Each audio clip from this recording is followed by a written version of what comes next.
Hello, hello, everybody. Sorry, I was sorting out some technical stuff in the background because you may or may not have seen that it created a duplicate stream again. So I have no idea what's happening there, and I'll have to sort that out after the stream. Fun times. So yeah, there's just like a bunch of things that are going out of hand in the background. But hey, we're here now. Everything's all good. I hope everyone's day has been great as well. Had a pretty relaxed day over here too. I mean, normal working time, right? So nothing too special. But zoom in a bit. But yeah, I hope everyone's day was doing well. Got Peanut MR. Hello, good evening. Good evening to you too. Hello, Darkon. Sorry, the chat should be up and running now, so hopefully stuff is gonna pop on the screen right now. We should be all good. Yeah, it's time for another Whip Wednesday. We're gonna get cracking in just a little bit while we warm up. We've also had some fun stuff happen in the background where we noticed that we have once more a leak in our apartment coming from the bath. So that's been fun. It got sorted out previously, but like it appears that it's making a comeback. So it's been great. It's getting sorted though. Hopefully soon, but yeah, it's one of those annoying things. Hello, Liz. Hello, Rat1. Both doing well. Let's see.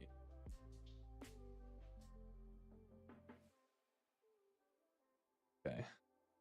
That stuff is all good. Hey, Henrik. It's been a while. How are you doing? Well, at least it feels like it's been a while. Quickly transmute some PDFs into JPEGs. Hello, Untitled. Bonjour. Good to see you here. How are you doing? Hope you're doing great. Let's see.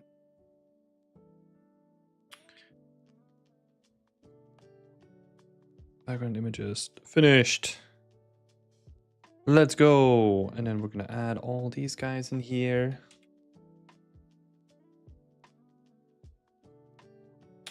Hello, Dennis. How are you doing? Okay, this should hopefully...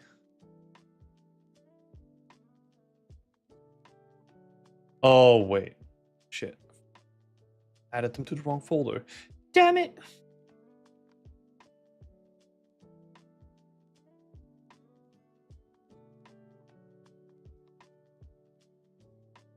Entitled having a great day. That is awesome. Yeah, so yeah, pretty chill day for me as well. Just had a little shower, had dinner before. I do want to get back to like a project that I'm doing now. It's nothing really 3D related, but I'm setting up like my own.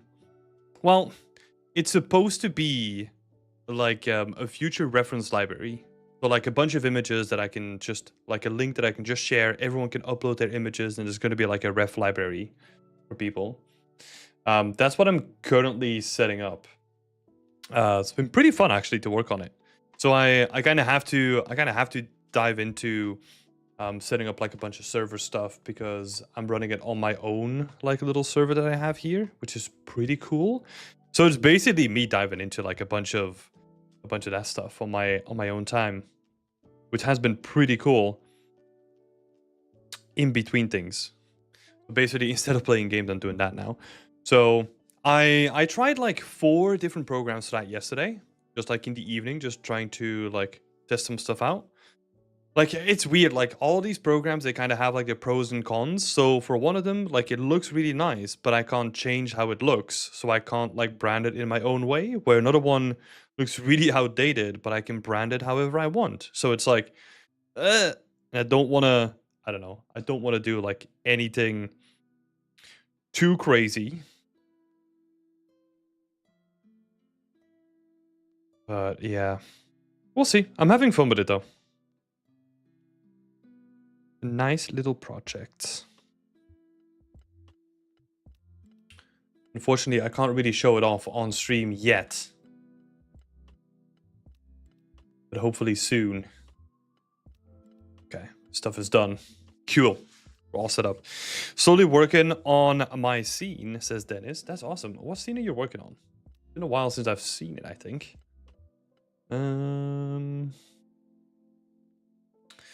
Dennis, are you in the list? So many people posting their work. That's awesome.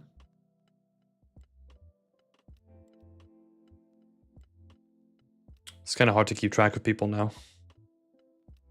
Daniel's building a mansion. Oh, yeah. Still in the medieval city, I'm assuming. Hello, Bulborb. How are you doing? Doing well. Hello, Dale. Sorry, I missed you there. Olaf jumped in as well. Good to see you all.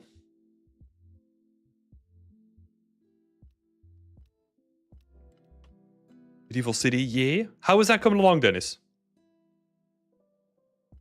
How is the medieval city progressing?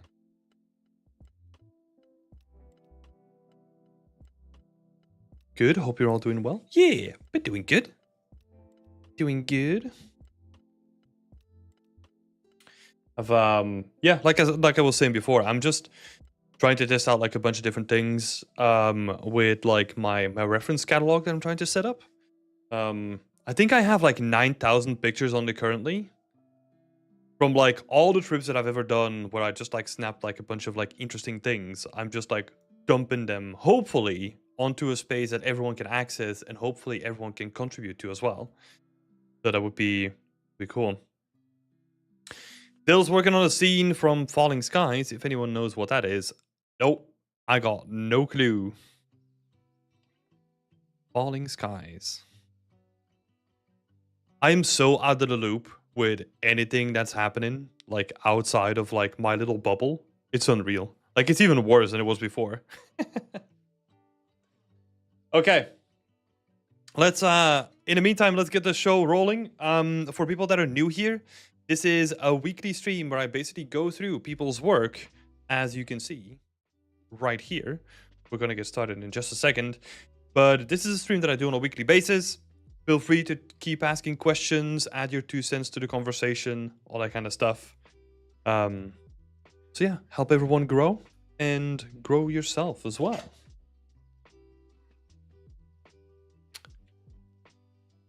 Dennis is fine, now working on a tavern, planning to make a small diorama with it. That's good. That's good. Instead of doing like the whole city, try to chop it up into bite-sized bits. That's probably a good way of approaching it. Cool. We're gonna start off with Eloy.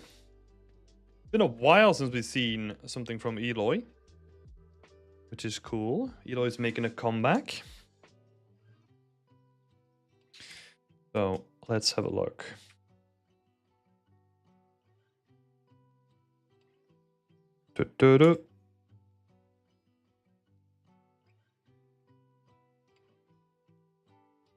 There we go.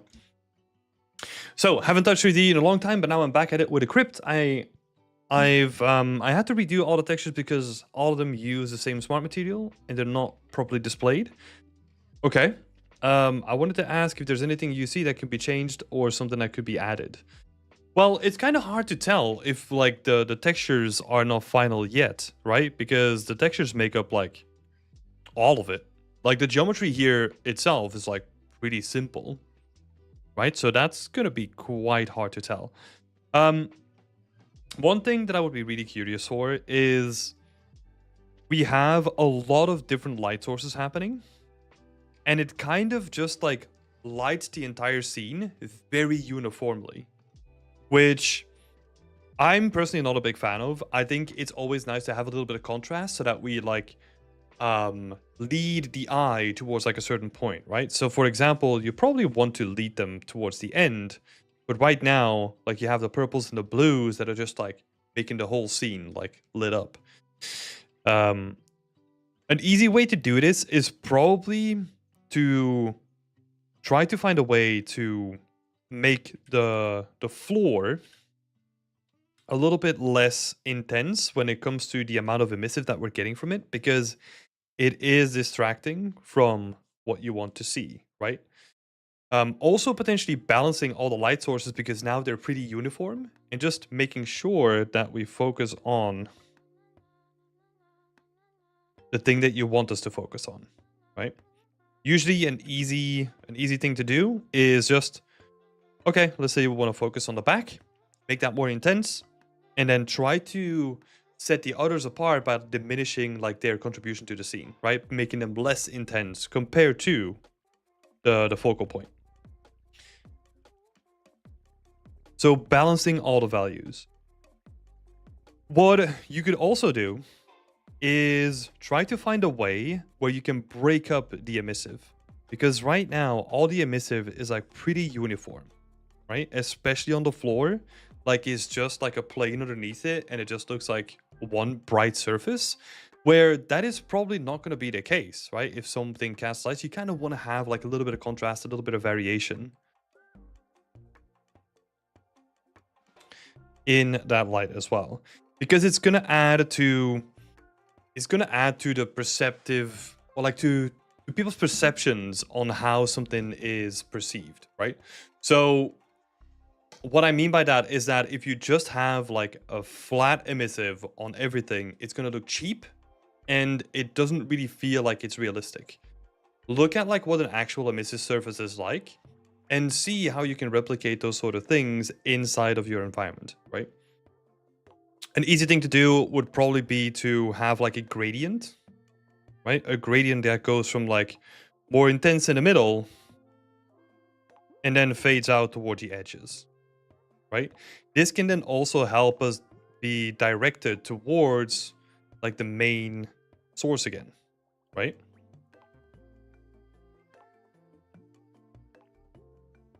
So vary the light up. Make it more interesting to look at. That would definitely be a way to go. Let's see. I wanted to ask if there's anything you see that could be changed or something that should be added. I want to know a bit more about like, I don't know, it's pretty hard to tell what kind of crypt it is supposed to be, right? Like we have like the purple motifs going through it. But like, what do they stand for? Like who owns the crypt? I don't know. I'm getting like pretty generic like MMO dungeon vibes. Whereas you probably want something with like a little bit more impact to be like in your scene, right? We wanna transform this from like generic feeling to, oh, I'm going into like the boss room, right? So like how do you make that stand out? For example, an easy trick could be these guys, scale them up to, instead of being like this tall, maybe now they're this tall, right? And they're more imposing on like the entrance like right next to it, which is also going to help with just having people look at it again, right? We can play with those elements, because again, like the same approach that you have with your lights where everything is kind of feels samey, you're kind of doing the same with like your proportions of your scene too, where this is almost as tall, or it is as tall as a statue. That means that nothing is going to stand out. Where ideally, I want to see you do more with the actual proportions and the scale of certain elements, rather than relying on like emissive everywhere, right?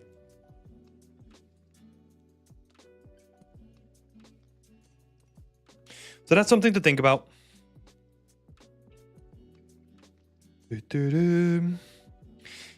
And I think the last thing, this is more, I mean, I'm not saying anything about the textures because you said that you're going to replace them, right? So I'm just going to skip ahead. I'm not going to say anything on those things. So what I do want to focus on is a floor again. an easy way to make it more interesting than it currently looks is get those like islands that you have and just vary them up a little bit, right? Like have one that is like partially sunken into the ground, like angle it down a little bit, and then have this guy like coming up a little bit, right? So we kind of have, again, a little bit more variation, a little bit more of a feeling of like, oh, this emissive stuff underneath it actually has power and it's like pushing and pulling on the stones that are on top of it, right? So yeah.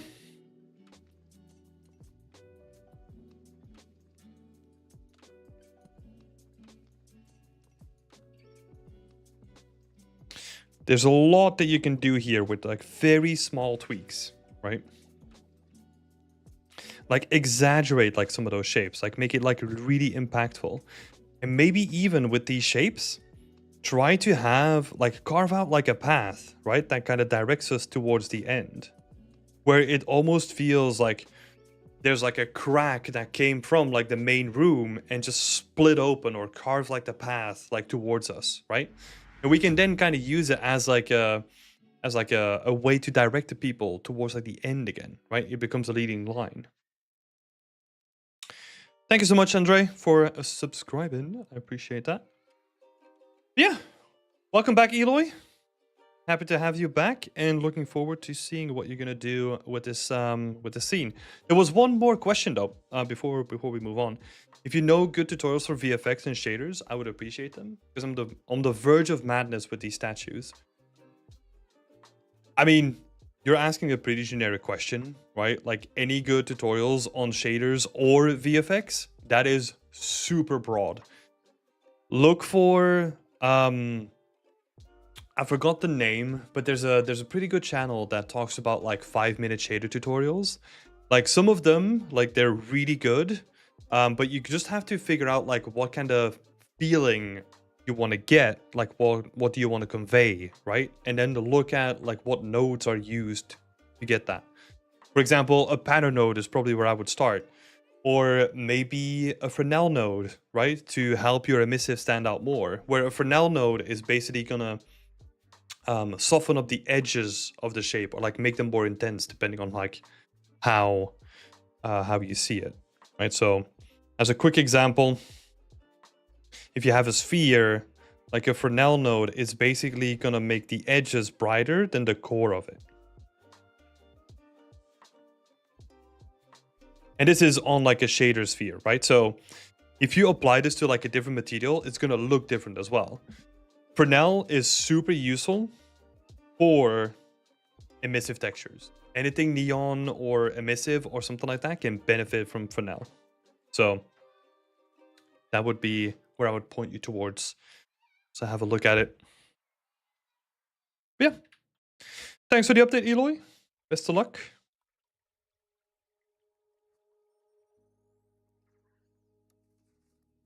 Next one up is Mizu.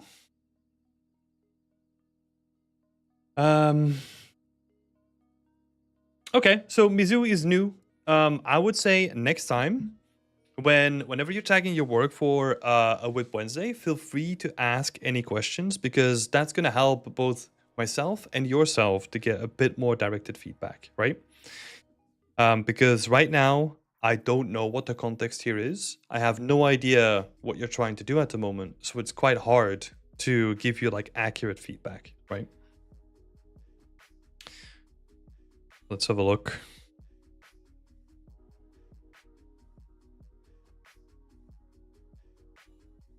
In terms of modeling, it looks quite nice. Right, the topology is like pretty clean as well, like pretty organized. There's probably some edges where you can like, yeah, optimize some areas if you wanted to. For example, you could merge these two, or you could like bridge it over here as well if you wanted to. But that's basically the only thing. Or you could just like merge these two in the middle, right, and then have it go all the way around. You kind of do that because this becomes an awkward shape. So then you would probably have to connect it over here as well. Right, so if you wanted to connect it this way.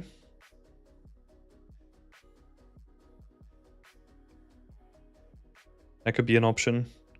Or just connecting them down the middle so that you merge these two lines down.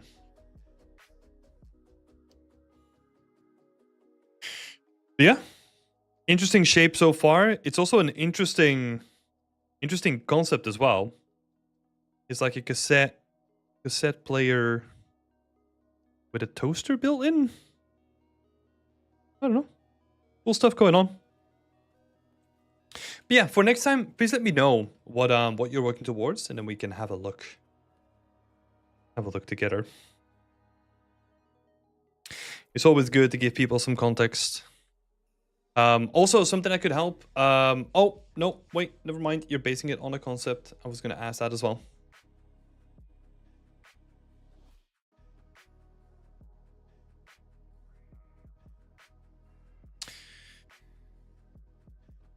Let's see. Yeah. This looks cool.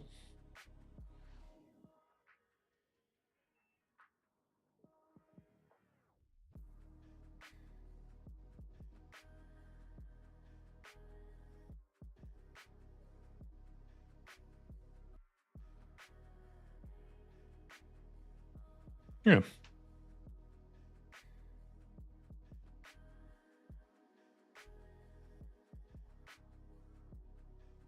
Let me just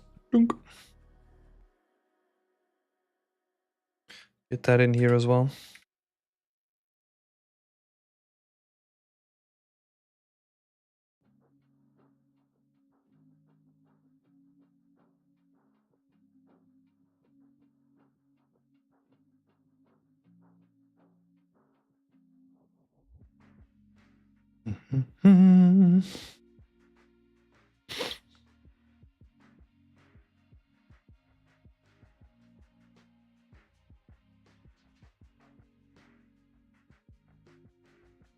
Yeah, it is looking nice so far.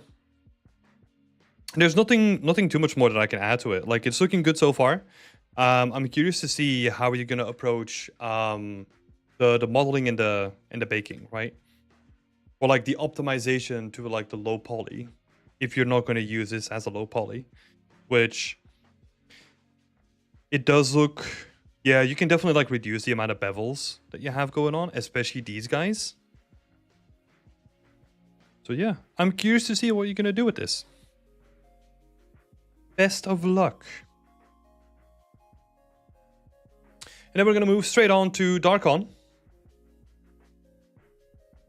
Questions for the week. I tried to showcase my assets in separate pieces, but I'm not sure how to present them. I looked at some examples, but this is what I came up with. Any tips on how to showcase environment? So we're talking about this guy over here, right? Yeah, this is not great. Just because like we don't have like any sort of material read, right? Like we're not getting like any sort of like material definition. This is just, it's just black because nothing gets reflected from it, right? In this case though, I would probably make an exception and say that you don't really have to showcase it in the stereotypical way. Because let's be honest, like when you look at your environment, that's it, and it's pretty straightforward, right? So I would probably not like try to rip it apart like this. And just have it maybe do like an overview screenshot. Let's see, what is a good one? Like a screenshot that shows most of the environment, and then you could potentially do just like a little overpaint where you say like, hey, these are separate pieces, you know? You could do that. So for example, you can then say like, okay, this is a separate piece, this is a separate piece. This is a separate piece. This thing in the foreground is a separate piece. But again, like I would probably not do it for an environment like this. It is really useful if you want to present it for like a modular environment, right? Because then I want to see like all the individual pieces that you made. But for this kind of environment, it's pretty straightforward. So this could be a potential showcase, just doing like an overpaint and trying to line out, like outline the pieces. But yeah, as I said, I probably wouldn't worry about like this scene. Can I also showcase my materials the same way instead of using Marmoset Toolbag? Do whatever is quickest for you. I think, honestly, in this stage, Marmoset Toolbag is probably going to be quicker, right? So, yeah, just throw it in whatever is easiest for you. Like, you can use Marmoset, right? It's still like a real-time renderer, and it just speeds up the whole process of making like presentation a little bit easier compared to Unreal. So just use whatever is the quickest. And overpaint in Photoshop. Yep, that's probably what I would do as well. Again, I would probably not do it for this piece, but if you wanted to do something like it, that's the way that I would approach it. Where you can even make like a GIF, switching between like one with the overpaint, one without. You can try out some stuff, right? I also don't want to limit you too much in what you can do. Yeah, like you can literally be, I don't know, you can like mark off, like you don't do it with a pen, right? Like use like a lasso tool, like outline like all these shapes like properly. Do it carefully and do it with the right intent, right? Do it with precision. What about generic materials? Yeah. You could present them the same way. Like blues and greens for the overpaint. Yeah, sure. Whatever colors you fancy. You could do it in so many ways, right? You could use like very contrasting colors, or you could just like use a color from like the same spectrum and go like lighter and darker. Just the only thing that matters is that they're like easily distinguishable from each other. That's it. Sounds goody. Yeah. So yeah, for this one, I would definitely tell or like show more of the material work. And then potentially what else would I be interested to see? Yeah, maybe the topology from like the main asset, right? So like this guy over here, show me the topology. Or maybe, yeah, maybe this guy or the whole thing.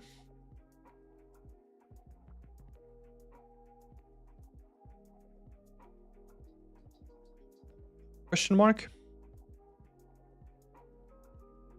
The base material is really terrible and I depend on the shaders to push it more.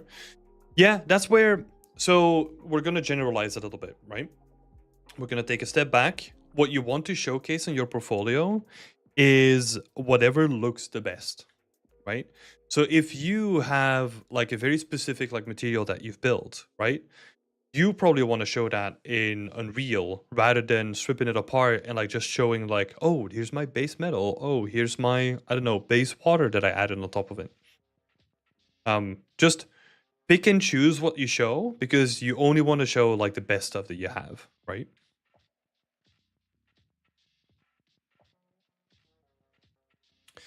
So yeah, Marmoset would probably be like a good one if you wanted to present some materials.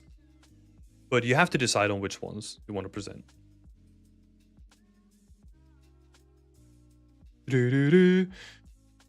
Most definitely. Awesome. Thanks again for everything. This is not a question. How dare you trick me like this, Targon? This has been an amazing learning experience, and I'm super excited for my next project. These weekly updates have been a game changer, and I'm excited to see what the future holds. Taking a week off, and I'll see you all in the next week. Oh, that's awesome. That is awesome, and thank you so much for the kind words as well. I definitely want to present everything Unreal. So you don't have to, right? So for example, for your materials, if you find out that it takes you too long and you're like, you can present them in Marmoset, that's totally fine, right? Because, well, yeah, you need to present them in Unreal because I just thought about what you said before, right? Where you have like a specific material stack. So yeah. But just again, in general, if you think that something looks better for your next project, just use whatever looks better. Yeah. Also, one more thing is, and this is more for like presentation purposes, right?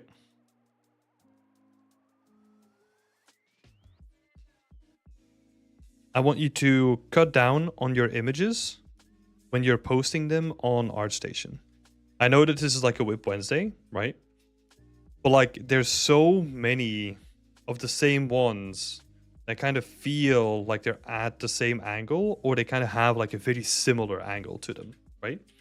So just pick like one or two from those angles and pick the ones that you like the most, and like really try to take them up to the next level by throwing them in Photoshop, do a little bit of post-processing, and trying to do like some manual editing on top of it as well.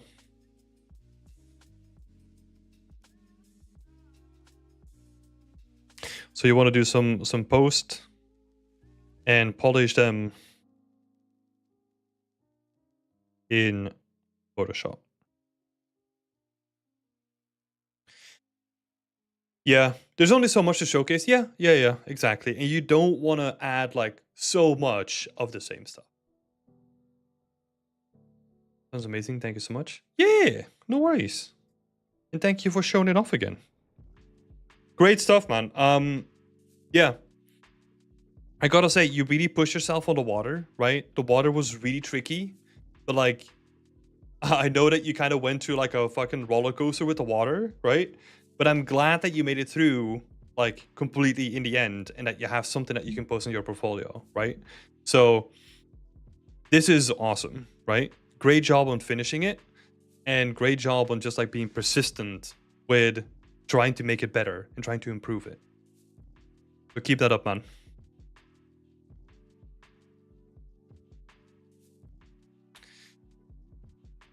Peanut, I'll answer your question in a little bit. So Mustafa is asking, does post-processing consider cheating? It depends on how much you do. If you do like minor tweaks, right? So let's say I go into Photoshop and I'll add like a vignette, or I'll do like some color correcting. No one's gonna care. If, for example, I made like the center of the scene and the rest is all fake in 2D, yeah, that's not great, right? But yeah, it also depends on what you want to do. Like we had an example yesterday where someone made like a trunk of a palm tree in like Substance Designer. You can really elevate that stuff by just putting like an image of like a Californian beach behind it, you know? Like just to sell the idea.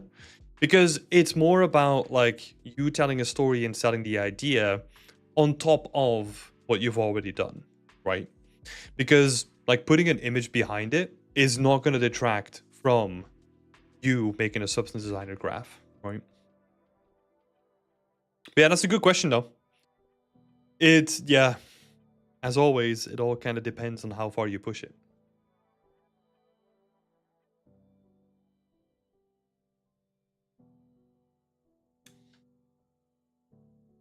Cool. Let's move into the question from Peanut. Let's see. I have a question regarding asset layout. In use assets from the marketplace in my professional work, and haven't included them in the zoo layout since I wasn't the creator. I gave credit though. Would you recommend sticking to your own models or just whatever you use for the environment? Oh, for the presentation? No, it is good that you used that sort of setup, right? Because with a breakdown, you only want to show what you did, and then I can go back to like the main image and decide if you focused on the right things, right? So, for example, sometimes it's about like you making the environment and all the buildings, but you can't be bothered making like the assets that live in that environment, right? That could be a choice that you could make for your environment to focus on like a specific skill set. And then it is good to show like, hey, I did this, but these are from like the marketplace, right? Put that in your description as clearly as you can say it. So for example, a common example is using Megascans, right? Oh, for this project, I use Megascans from Unreal Engine Marketplace, right? Cool. As long as you're transparent about it and you say it in your description and all that kind of stuff, and you give them credit like you did, you're all good. Let's see. Liz is next. Good to see you back, Liz. It's been a while. Let's see. Where are we? Here we are. This is back with a door. Hope you're doing well. I would like to get some feedback on the textures of the door. I want it to look like a door with some sun damage, sand, and cracked paint. Okay, I would also like some building feedback. Okay. Cool. I've forgotten to post. No worries. No worries at all. So for the door, you said that you wanted to make it sun damaged. You had like lots of sand and cracked paint on there as well, right? Let's have a look at what we can see here.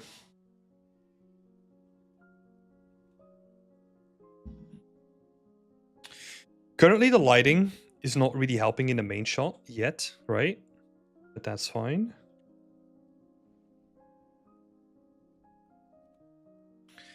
This is cool.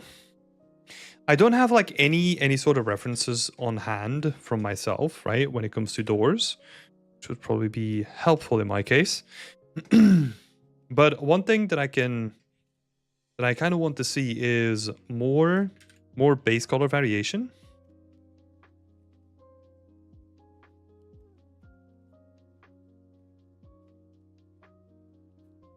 Because you do have some in there already, which is nice, right? What I'm kind of thinking of is especially around like the more worn parts. You would probably expect it to be like way darker than it currently is. Because I imagine hitting, like this is going to be hit by like a lot of sand and a lot of dust and that stuff. So like the areas that you have here where you have like that faded blue color come in, I would really push that like further than it currently is.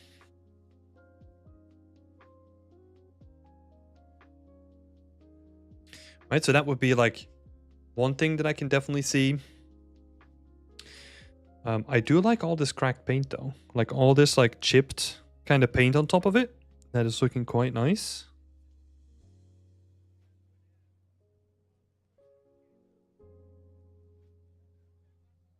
See, and some of the sun, some of the dust as well is coming out like quite nice too. I would say you can like really like push that further if you wanted to, right? So like expand the sand as well.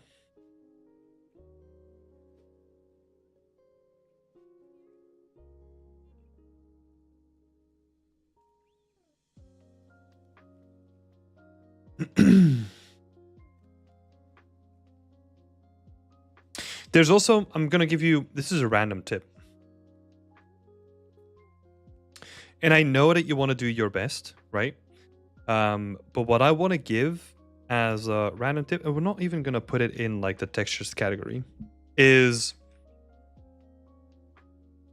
I'm gonna use a warning sign because this is a very common thing that happens.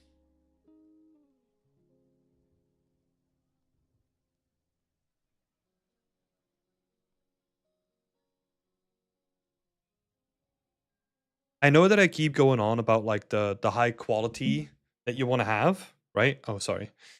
But it says focus on the environment because sometimes what happens is we get so caught up by like making like a single asset look as good as possible that by the time that we've done like a good pass on here, which is looking nice, right? But then we zoom out and it's like, oh, this door is taking up like 5% of my environment. Right? And that can be like really demotivating.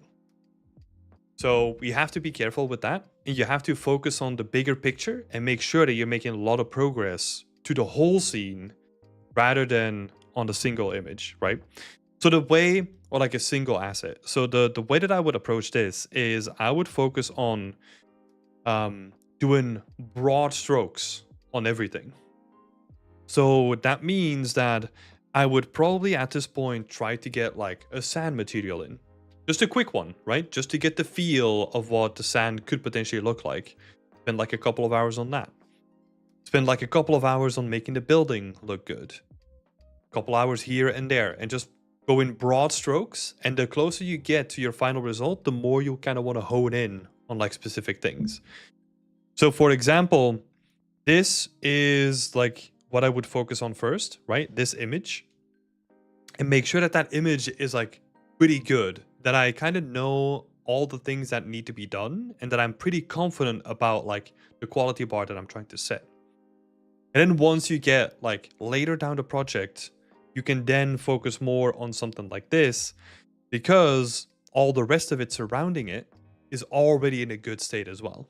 And then I can kind of pick like a couple of spots where I can kind of like polish them up, right? So go from broad strokes to details. I know, very, very broad commentary there, but something to not lose sight of.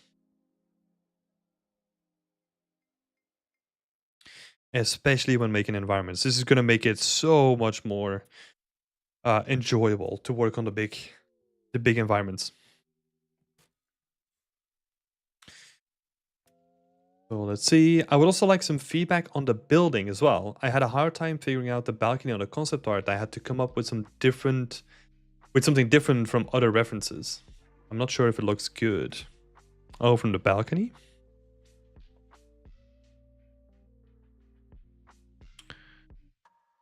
Let's actually have a look at the concept, right?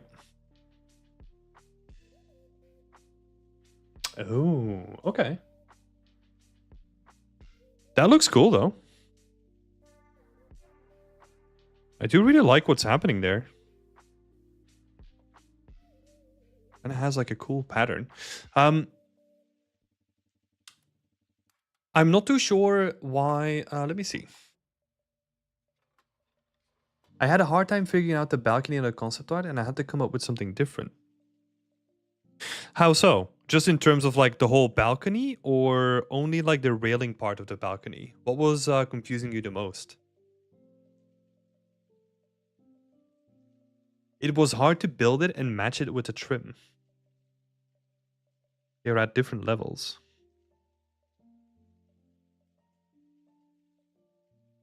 Oh, let's have a look. Yeah, because you got like a clash of like architecture coming in here. Is that what you're referring to?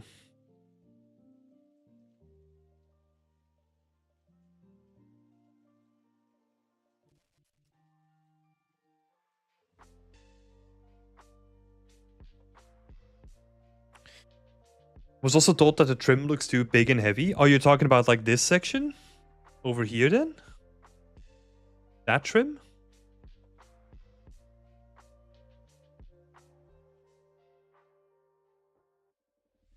There is a little bit of a delay on that. Oh, okay.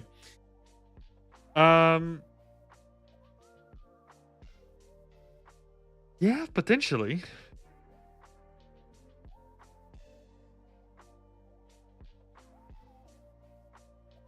That's what I couldn't figure out. Okay.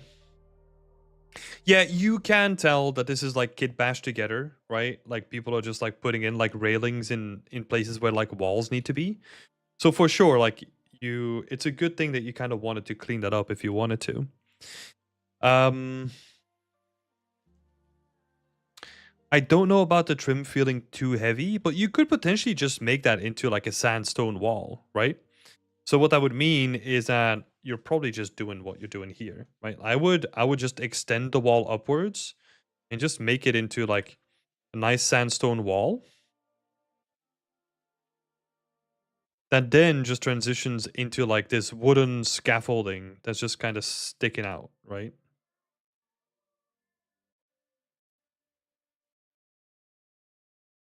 So I'm imagining this is just like, this is sandstone, right? Imagine that this is just the same material that we have at the bottom here. And just put that on here as well. So we're basically just like extruding the wall upwards. And we focus on the and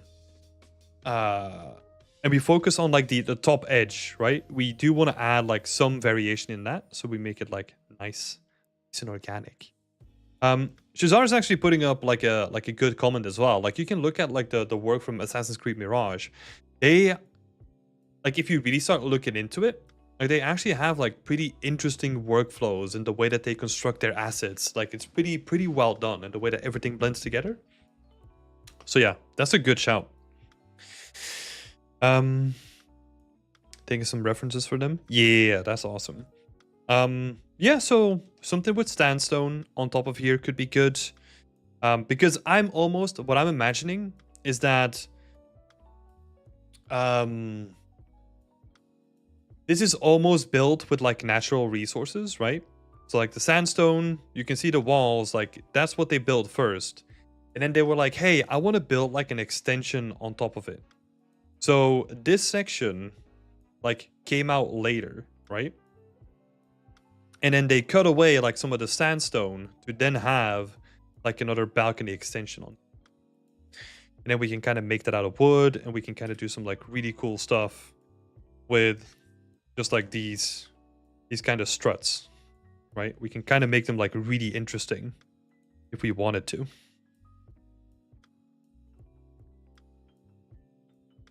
Make them like even a bit more organic feeling, right? Oh, there's so much fun stuff you can do with this. Yeah.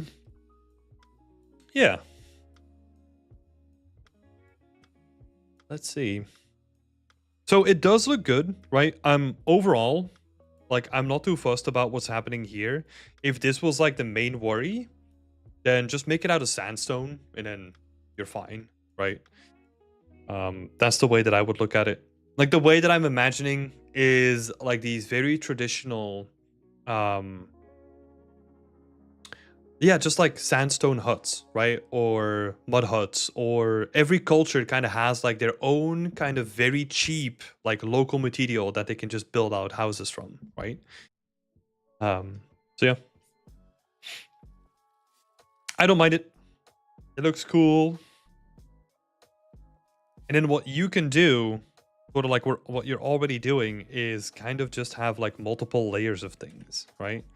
Where you can like vertex paint like one layer into the next one to have that like nice variation that we're kind of seeing in like the reference as well, right? Where they kind of have like sandstone material, but then they also have like just some normal bricks, and this like indicates to like the layers and layers of like what a building was at some point, and then they like fixed a hole or like close down a window with like the new material, right? Like a brick material. There's a lot of layering that you can do with that. That could really be interesting.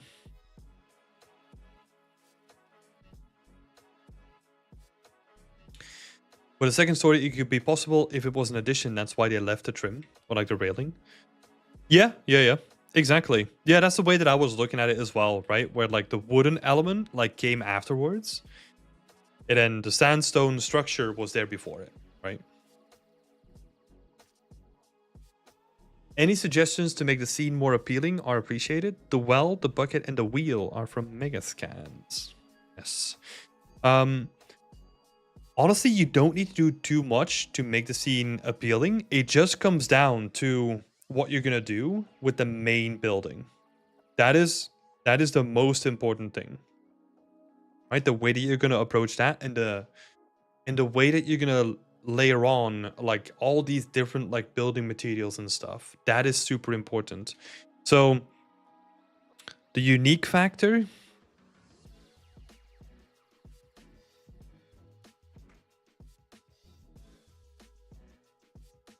of this environment comes from just how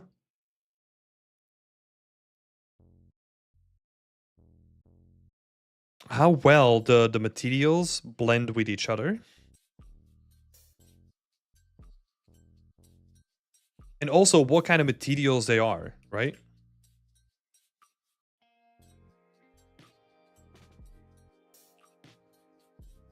Because you kind of want to match that like very chaotic, very built up, very shanty looking vibe, right? So that is honestly going to be like the most important thing here. So yeah. Because I think you have a good concept, right? Like if you just like mimic the concept. Because I think this is something that we discussed like really early on. The importance of this scene is just going to be material work, right?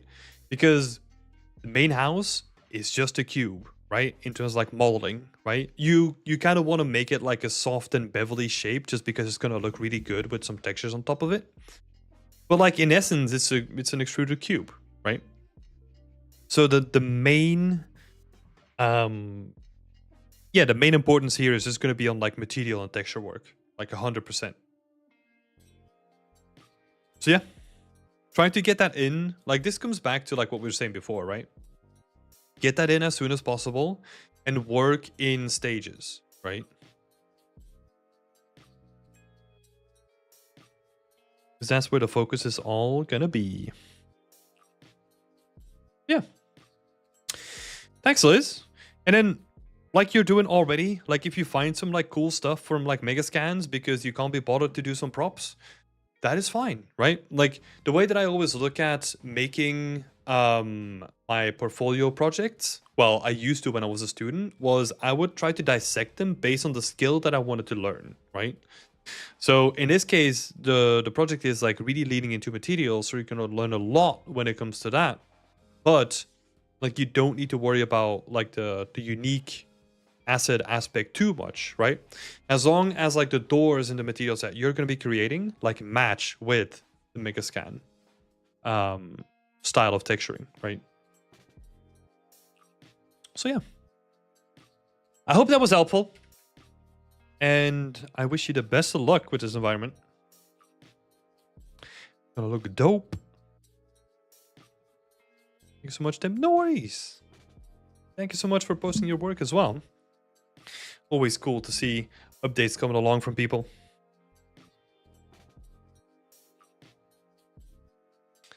Next up, we got Olaf. Right on time.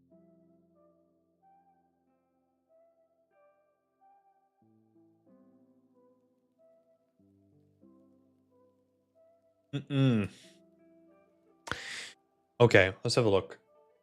Where is Olaf in the list?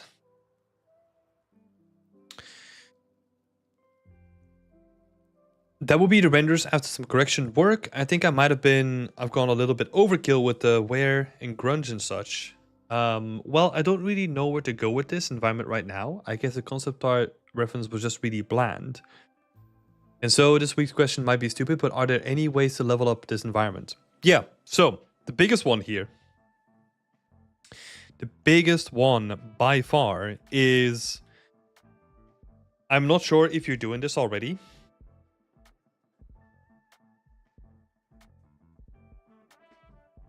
References. 100% use references.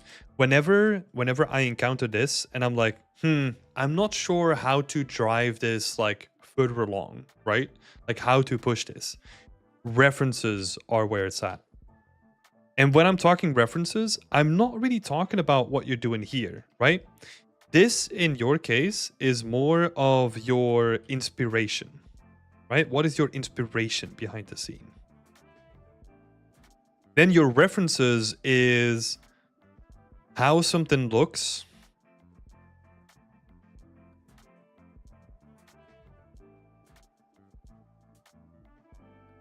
How something looks in real life.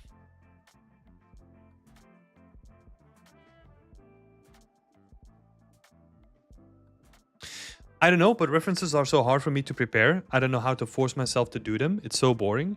Well, see, I think you don't prepare references, right? I think a lot of people think about like, oh, I need to do my project in stages where it's like, first I come up with the idea.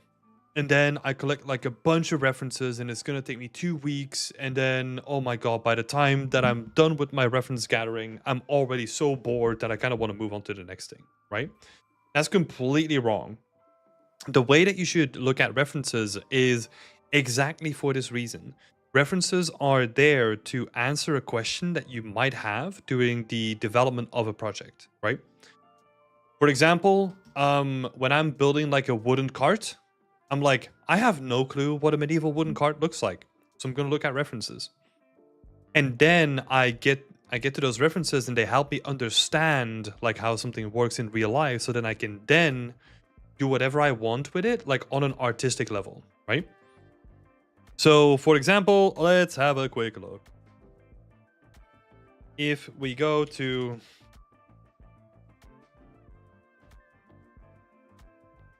we're gonna see some weird stuff come up here. Let's have a look. Cool. Random thing here. Oh, what am I seeing? There's some cool stuff on the floor. Can probably use that.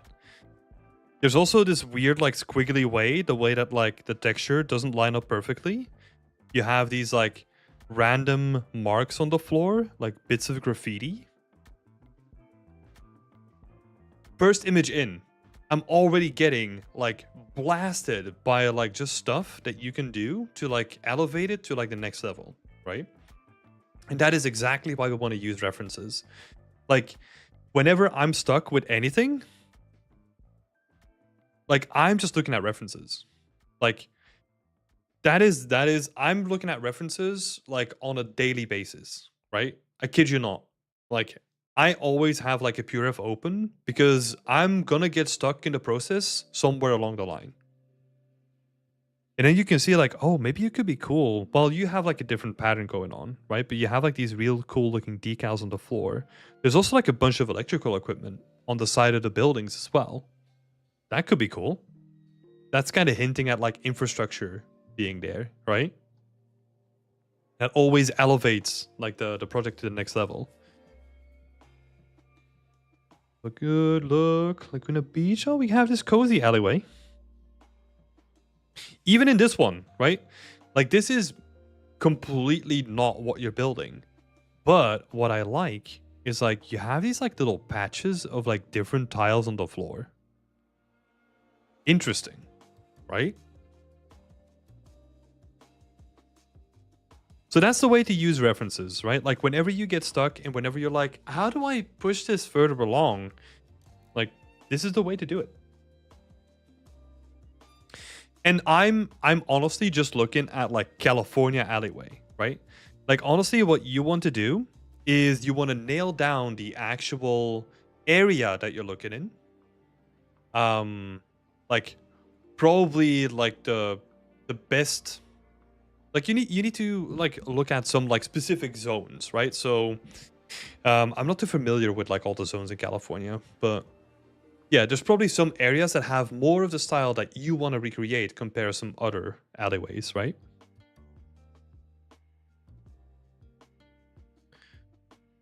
Because I bet you that like you can get pretty close with some of these references, where you're gonna find some interesting stuff.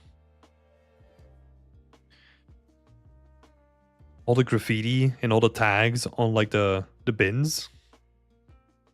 Look at this. This is so rich. Oh my god, this one image. It's so awesome. There's like a little tin can that got left behind. There's like a little piece of dirt on the floor. Look at like how the decals, like what a decal would work here. Right? So try to look at it as like it's not about preparation.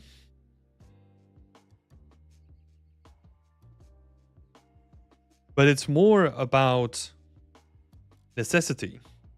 Or it's like, a better way to say it is when you get stuck. And it's about being honest about it with yourself as well, right? Like if you don't know how something works, time to look at ref. If you don't know what, like, I don't know how to push anything further, time to look at ref. You know? Constant back and forth.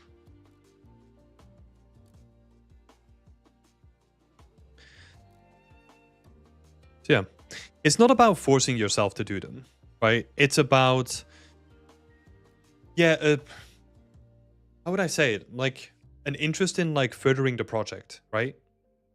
Because whenever you do like a round of like a round of reference hunting, you're gonna see that based on those references, you're gonna get closer to what you want to achieve, right? But yeah, the way that I build up my references, like I said in the beginning, is not that I do it in the beginning of the project. I kind of do it as like, hey, I have this idea and I start blocking out first, right? So I have an idea of what that well, I'm basically trying to throw that idea that I have in my head onto 3D as quick as possible, or on paper, whatever you're comfortable with. And from that point, I can then look at like, okay, I have an idea to make something medieval. What kind of medieval thing do I want to make, right? And then you just like nail it down over time. Cool. So, let's see. I think I might have went a bit overkill with the wear and the grunge, etc. Not really though.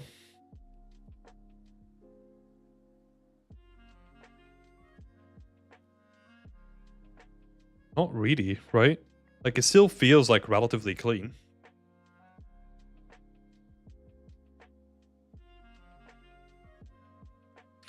But like, it is interesting.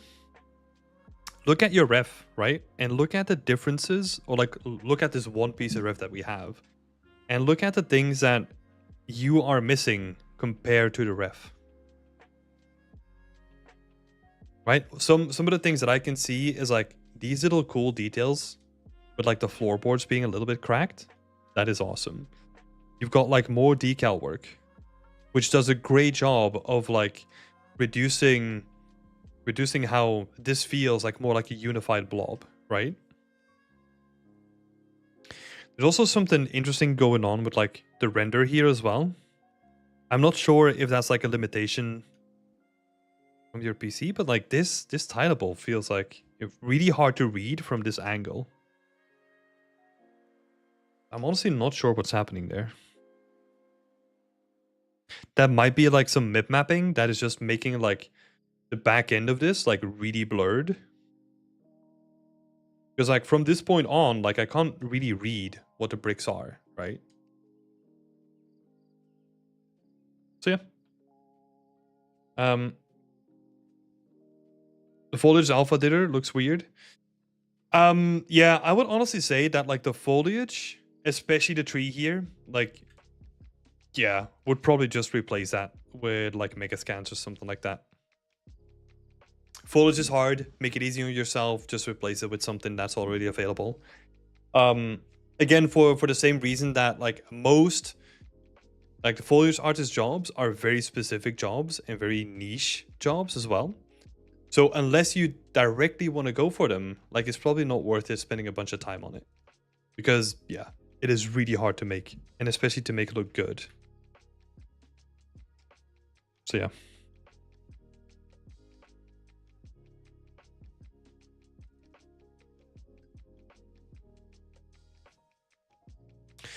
It does make scenes look nice, yeah.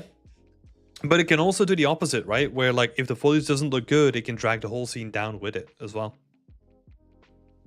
So in this case, I think it's better to just get like mega scans.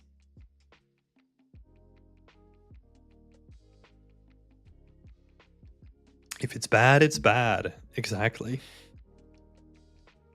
Exactly. So yesterday we had portfolio reviews, and what comes up a lot is that your portfolio is only as strong as your weakest piece. You can look at it the same way when it comes to a portfolio project too. Because the bad stuff is going to jump out to like people that are looking at it, right?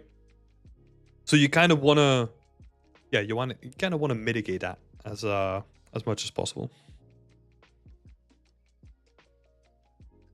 Yeah, but I would hope that was helpful. Like honestly, like I didn't really go into a lot of very specific feedback, but I think honestly the biggest help that I've given you is just a reference. Reference is so important with everything you want to do. Like so important. So try to use reference as like a way to like learn more about things and to understand things that you're creating better.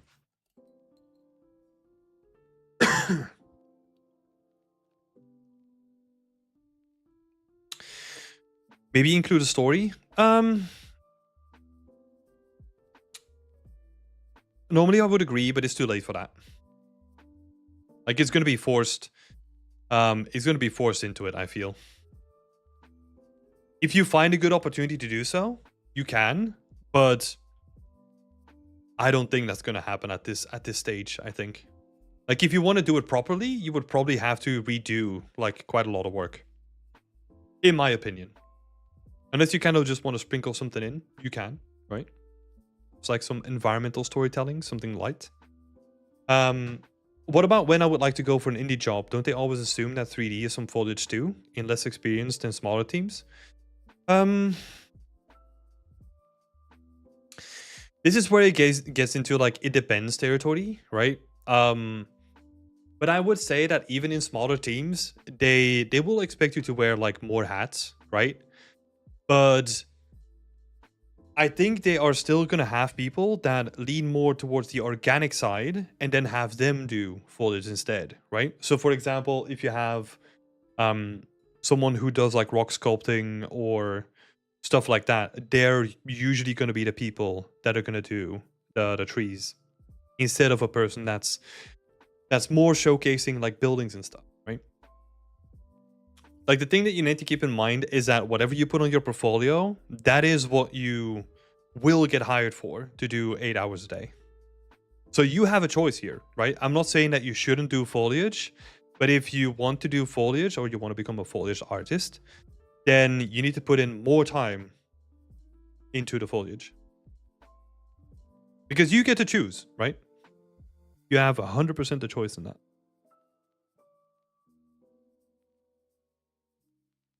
Yeah. I would say best of luck, Olav. Do some hunting. Do some hunting for references. See how you can like even in this one, right? Like the stuff that we talked about briefly. Like what are they doing that you really like about this picture? Really try to analyze like what's happening and how you could potentially recreate that for yourself. Right? And then do the same thing for real life ref as well. The reason why I keep hammering on that is because basically what's happening here is a team or an individual taking something from real life and then warping it in such a way that that is their vision of what the real life thing is made for a game, right? So what we always should try to do is find where that inspiration came from and maybe see where we can push it in a different direction, or maybe they missed out on something cool, right? That you can then integrate in your work instead. So try to go to the source.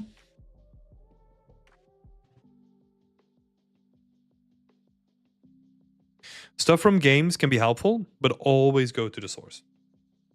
Always. Don't put stuff up you don't want to. Yep. Yep, that's something that I found out in a very interesting way, where I was always curious about foliage, right? So I did a project that was only foliage. And then I think a couple months after, like I got moved from like the environment art team to the foliage team, right? Which I didn't agree with necessarily. I didn't really like it, but they desperately needed someone. And yeah, like after that, then yeah, it kind of got cut short because I was like, well, I don't really want to do this. But it's a really good showcase of like if you put someone, or like if you put something on your portfolio, it can have a direct impact of what you will be doing as a job, right? So yeah.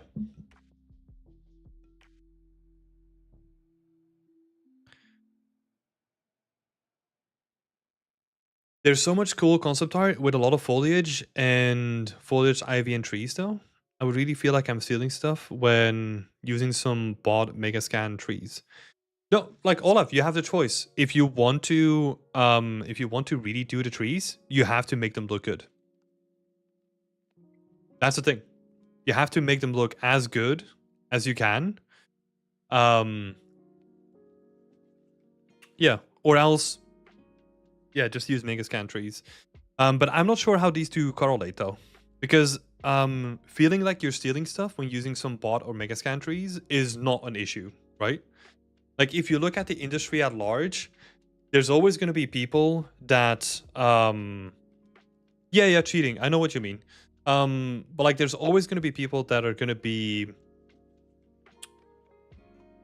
dedicated to a different job, right? I have not done trees in the longest time because we have people for that. I'm also not a person who makes materials. I'm a person who builds environments and does level art and does a bunch of other stuff, right? But you can't really be everything. So even in the industry, like you will have to sacrifice or like, well, not sacrifice, but like become like try to carve out your own niche, right? Like what are you good at and what do you bring to the team? Rather than trying to be a jack of all trades and a master of none, right? And that's why I'm saying like if you're making like a bunch of like, I don't know, like buildings for a street or yeah, let's say like you're building like a corridor, right? And you want to have some foliage in it, just use mega scans because the focus is not on the mega scans, right? Like the focus is not on the foliage. The focus is more on just like the whole environment, right? Which is what you want to showcase. If it was like the opposite way around, where let's say you're making a forest and then you would use only mega scans, yeah, why are we making a forest then, right? See what I'm saying?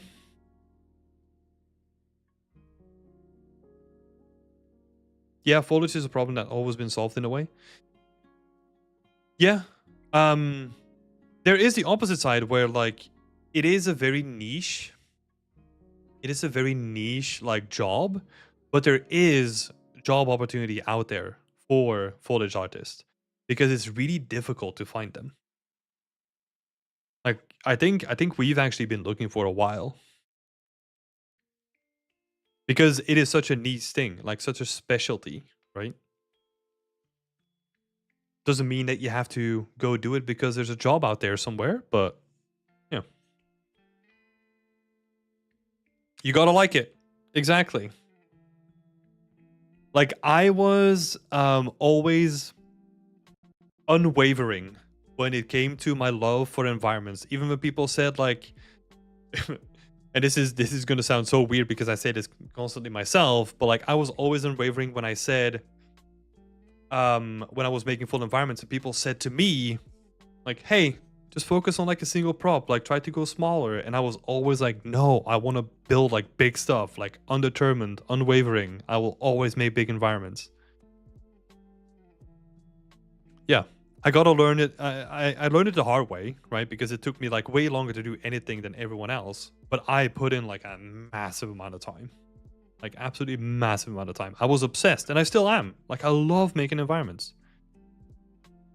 And that's also where like I was so specific with my portfolio, for example, that if you landed on like my ArtStation link, it would show my personal portfolio first before it would show my professional portfolio. Because my personal work is what I want to do. My professional work is what I have done before, right? To give you like a take on what I can potentially do. Yeah. You gotta carve out your own little niche. Let's have a look. Who's next on the list? Route 1 is next. Let's have a look. Just some feedback on what needs adding before posting to ArtStation. Oh, this is gonna be an easy one. Sure. I want to see breakdowns, man. Give me the game art.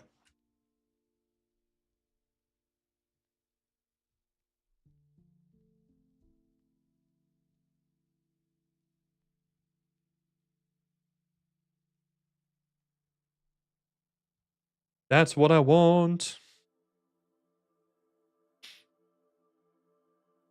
Breakdowns. Oh no. More breakdowns.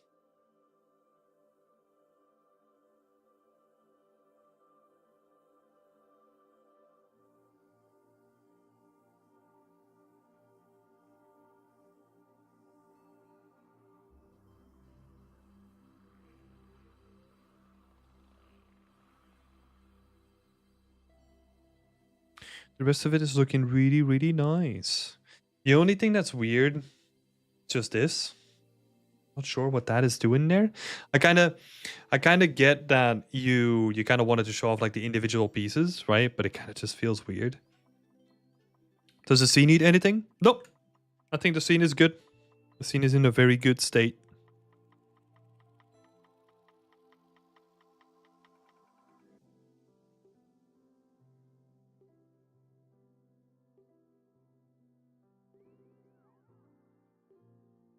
See, you got some like mud coming over the edges, which is pretty cool.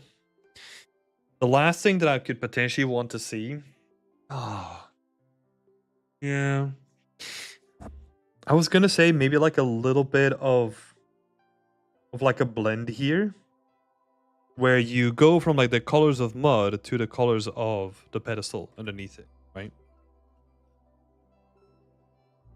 The idea is the extra pieces that added to the canon. Yeah, I get that. It just, I don't like it. I don't like that it's just like sitting there. It kind of feels just weird.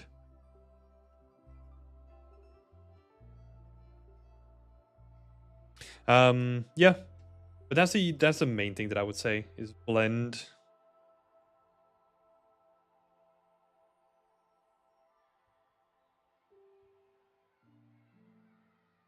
Yeah, you can really feel the miniature hand-painted oily texture. Great job. Yeah. It looks really cool. It looks really cool, that one. Did a great job on it.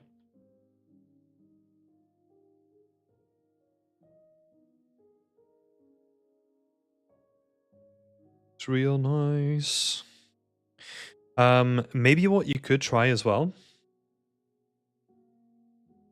is darken the grass just a little bit so that it blends a little bit better. Because right now, like, it feels like it's very bright compared to like the rest of the scene, right?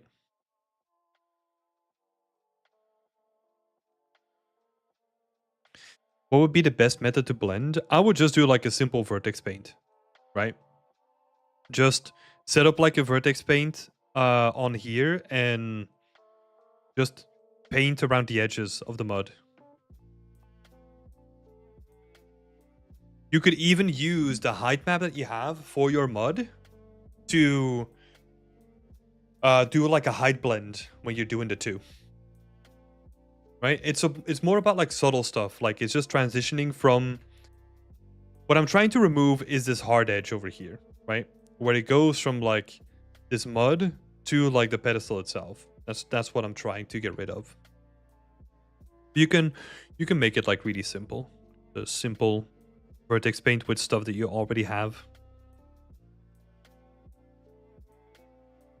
Yeah. Great stuff, man. Great stuff. I like it. Looks so good.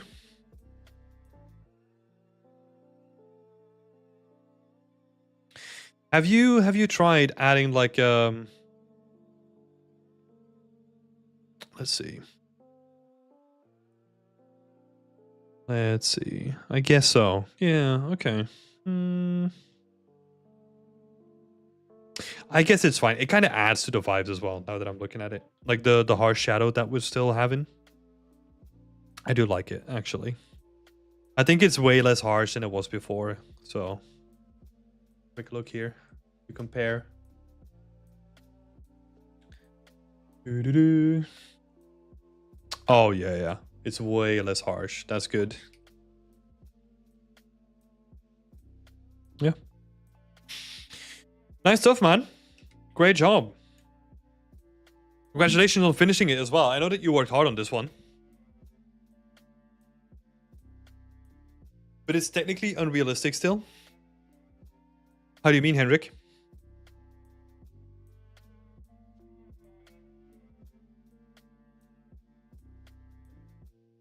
It looks awesome and unique. Yeah, I like it. It looks great. Little miniature diorama. That looks awesome. On the small model, the shadows would be soft.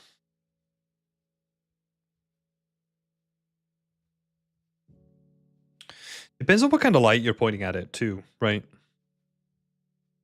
But like if you have like harsh shadows, you don't have like a diffuse light on it.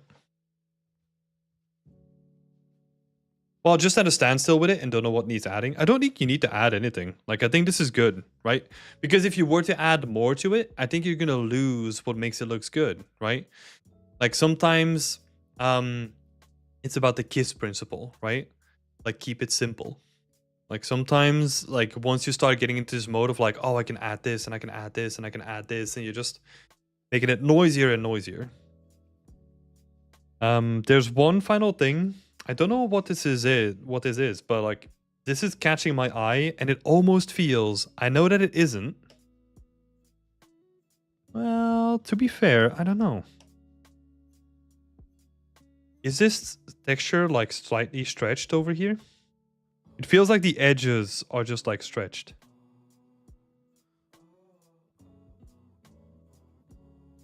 And maybe also, now that I'm looking at it, maybe like a little bit of like an AO underneath it.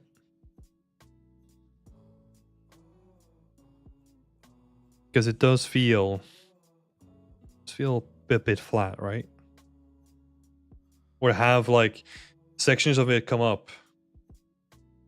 Like a little fold where you can generate like a little bit of like shadow underneath it.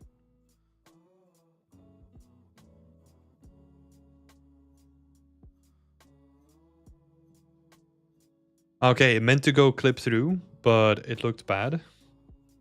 Yeah, you kind of want to have this like sit on the table, right? Because I think before you kind of had it feeling like a paper towel, but I think we're going more into like the direction of like an actual piece of cloth now, right? So you can kind of be like a little bit more free with how you do like these sort of elements, right? Especially because it's like around the focal point, right? So cleaning that up would be good. Those are like the final things.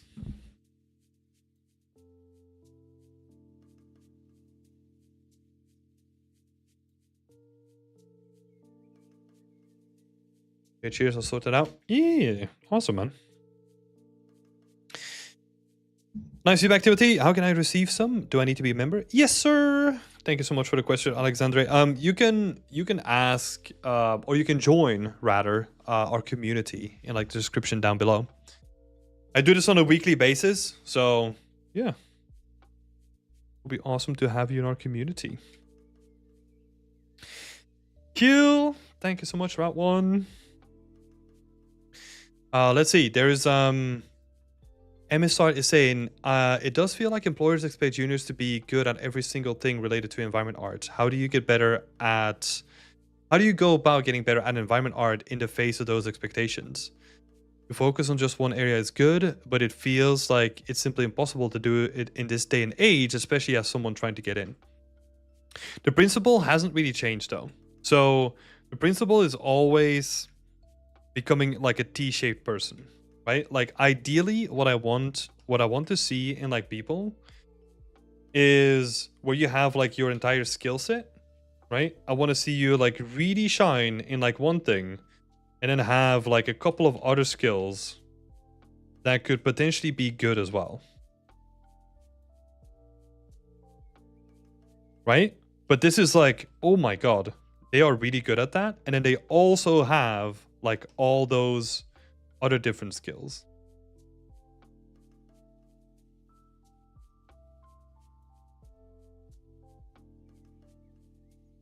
Because if you get too far into this territory, right? Let's say you increase this, like it goes up and up and up. You become so niche that you're trying to fill like a very specific gap in the market, right? But you kind of want to have like this one skill that is like, oh my god, they're really good at this, and then they can also do like all these other things. Which if you do an environment art, like that's going to come naturally, because what you're going to be doing a lot is you're going to try and experiment, and you're going to see like, oh, do I like more organic stuff? Do I like an individual asset? Do I like trim sheets? What do I like? Do I like building a story? Do I like making assets? Those kind of things are going to come up naturally, right? You just kind of have to like recognize that is happening in yourself, and just go with the flow a little bit too. it is always been a market of there's so many people. Even before like all the shit went down like in the last couple of years, right? Like even before that, it was always a market that was driven by like the most passionate people. Right? So you just have to be like really good, keep knocking on doors, and you just have to be lucky at some point too, right? Because I mean, before I joined Ubisoft, I had like let's say 2 years of experience, right? So I wasn't new to the industry, but I was applying to like all the Ubisoft studios, and I did like multiple artists for multiple studios. I think 3 or 4 artists, which I all failed. I all failed all the individual artists that I've ever done, right? And then there was like one studio, like Ubisoft Berlin, that was just newly starting up in a new studio, and they were looking for quite a lot of people at that point. So I just got lucky, right? But that was literally because I was sending out like to everyone. And then yeah, like my getting into the industry was also sending out like I don't know 250 emails and getting like a single reply, and they hired me. You're literally playing a numbers game. And you just have to be lucky to have the right work at the right time in front of the right people.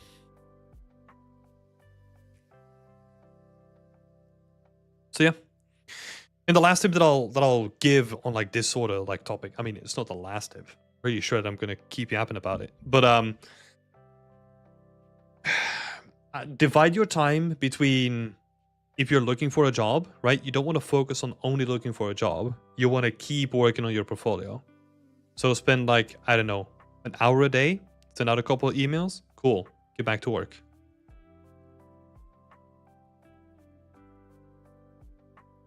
Thanks for the insight. Been struggling with learning all the different areas in environment art and feeling overwhelmed because there's so much to learn. My recommendation is if you're starting out, build a single asset. Build a single asset, learn the high to low poly workflow, and that is going to be the basis of everything that you're going to do afterwards.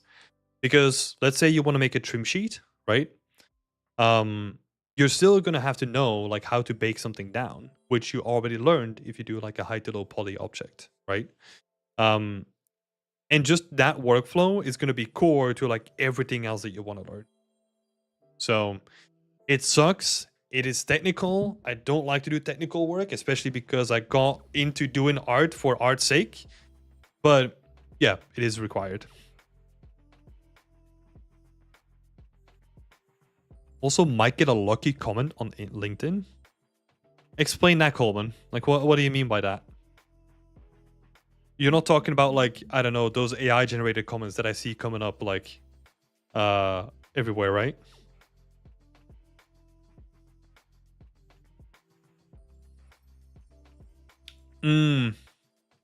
Luckily, I'm not a full beginner, but I'm really overwhelmed with the more advanced bits because self-learning is hard. Yeah, it is. It is tough. You got a mentorship though. That's awesome. And looking to join us soon? Yeah, looking forward to it. Right, we got some good questions in the chat. I'll be right back because I need to take a leak.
We're back.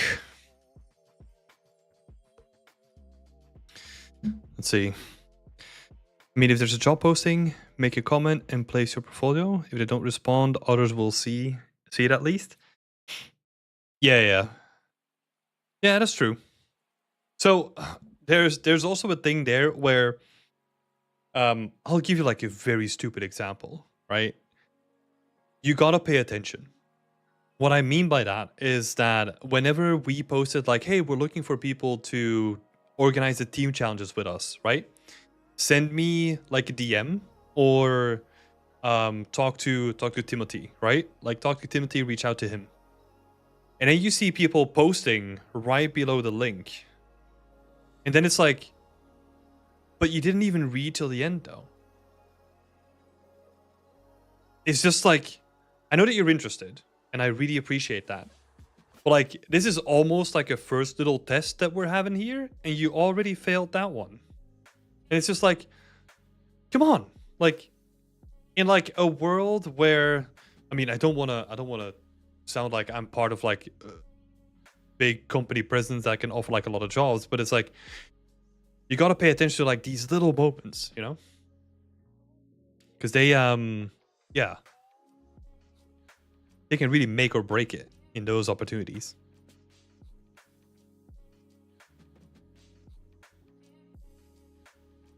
Liz is asking, is it normal for studios to hire people because their portfolio is strong enough, even if they don't have many years of experience or none? Yeah. Oh yeah, for sure. Like, that's the thing. That's also like the whole conversation about like getting like a degree, where it's like, you don't necessarily need a degree. Like, you just need to have good work. Like, if you have good work, like, and if your work stands out from the rest, like a company will like oftentimes like go out of their way to like hire you. So yeah, it can definitely happen, and I've seen it happen like multiple times. Social presence is really important as well. Slowly prepping myself mentally for personal branding. That is something that you just have to do like semi-consistently, right? And just pick the thing that you enjoy to do and then just do it like semi-consistently. Look into tools that you can use. Buffer is a good tool. Buffer is a good tool if you just want like something lightweight. If you want something that you can like customize to yourself, look into If This Then That. Or there's some other apps that I can't even remember the name of. But you can look into like automating like a bunch of that stuff. Right? Where you write like a bunch of captions and you have just like a bunch of images, and then it will just like make social media posts for you. There's options out there.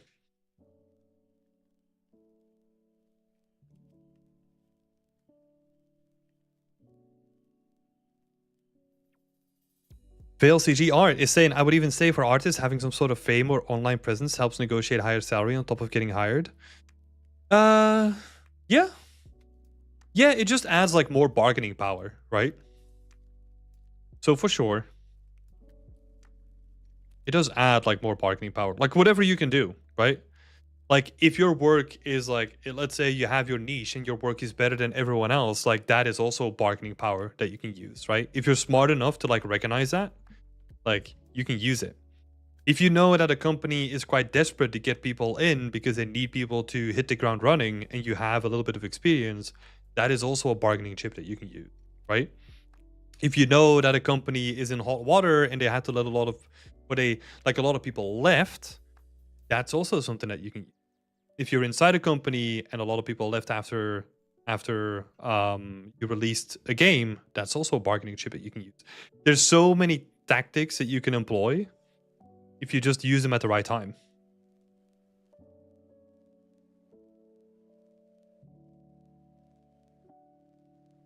Yeah, thanks for the tip. No worries. No worries. There's a lot of options out there to make your life easier for social media stuff, especially now.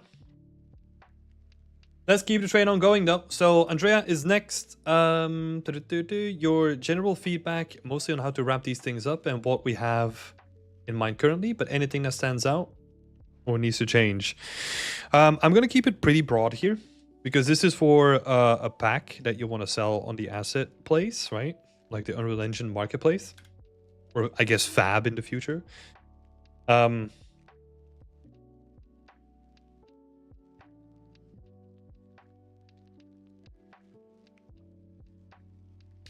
Is the question, what else can you make? Because this stuff all looks the same. But if you really want to sell this, like, people are looking for versatility.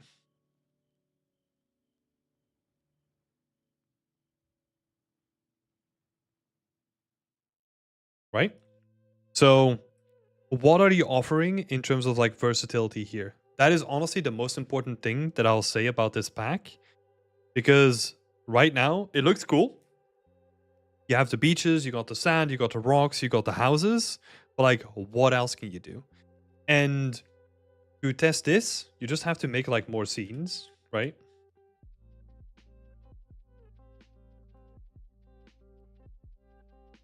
And just play around with it and see what's missing.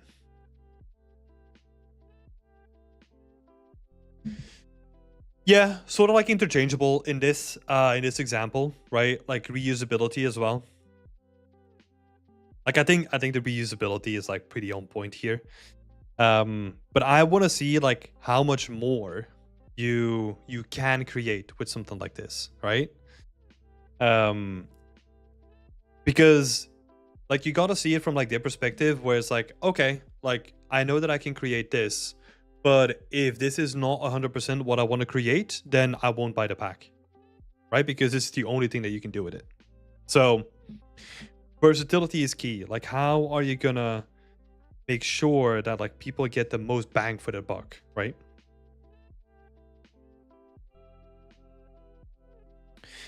Yeah.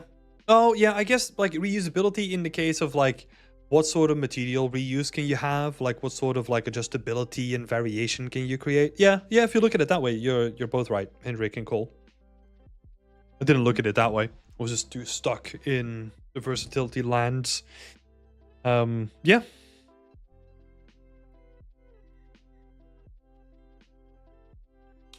Also, if it's unique, it's a pain to recreate for a modular kit. Yeah. Yeah, exactly. Like, show me like how versatile this is and like how big you can make a building, right? What is like the biggest building that you can make? Like how modular and like still working can you make it? Show me what you can do with it. Depending on the prices, one scene will be enough. If quality and price ratio is better than a similar pack, I will not bother and add more props, but reusability and versatility is always good. So you agree. Yeah. So yeah, there's a lot of context, right? This is made by like a couple of people as well. But yeah, the price is definitely gonna depend. It's gonna be a deciding factor. Oh, Jay, you can go on Twitch if you want to. We're live on Twitch.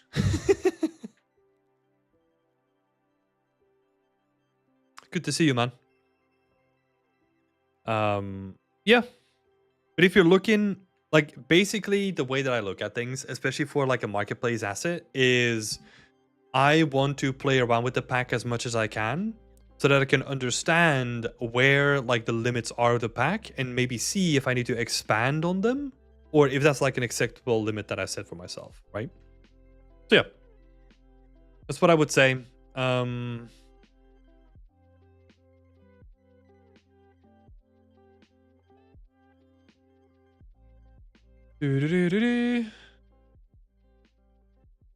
kind of backdrops and background. We were thinking about adding clouds in the background, maybe custom painted sky sphere. This is the part we touched at least, so any feedback going into it would be very nice. I don't think so. Like if you want to sell it for a scene, yeah, potentially. But like I don't know. This is a very for you question. I feel like you can definitely do more with the background from like an artistic perspective, right? But where you draw that line is for you to decide. Potentially some water upgrades as well. Would love to get your feedback on it.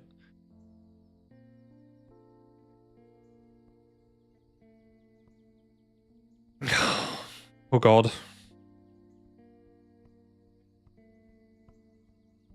You can go so far with water. I don't think I'm even gonna go there. Like if you really wanted to make like good looking water, you're talking about like an add-on just by itself, right? Like a very complex thing. Again, it's up to you what you want to do with it. I know that I'm kind of skirting around the edges, but I'm keeping like the pack in mind and also like all the previous context from you guys like just trying to get it done. So that's the way that I'm looking at it. Honestly, try to focus on like what do you think it really needs at this point and just focus on that. Some sea life would be good though. Like you're saying, seaweeds, corals, maybe some fishes. Nothing major, but we were thinking that is maybe overscoping it a bit. That it could be hidden in the water. Well, yeah, but if you're offering water, you kind of also need to keep in mind that people are probably gonna build something to like swim in it too, right? So yeah, this is where it gets into like overscope territory. But yeah. I don't know, on like an artistic sense, like I don't really have too much to say about it because this is like limited by like what you want to do with it from the business side, right? So I know this was like very, very short, but I'm just gonna skip this one, I think. And just focus on like what makes this versatile and just keep building on that. That's the way that I would look at it. Let's see. Let's move it on then to Marcel. Marcel is new here, or I haven't seen you yet. So first of all, welcome. I would love to get feedback on overall composition and silhouette. But I think my biggest challenge was to implement interesting storytelling elements. Where's Marcel? There we go. Hey! Welcome, Marcel.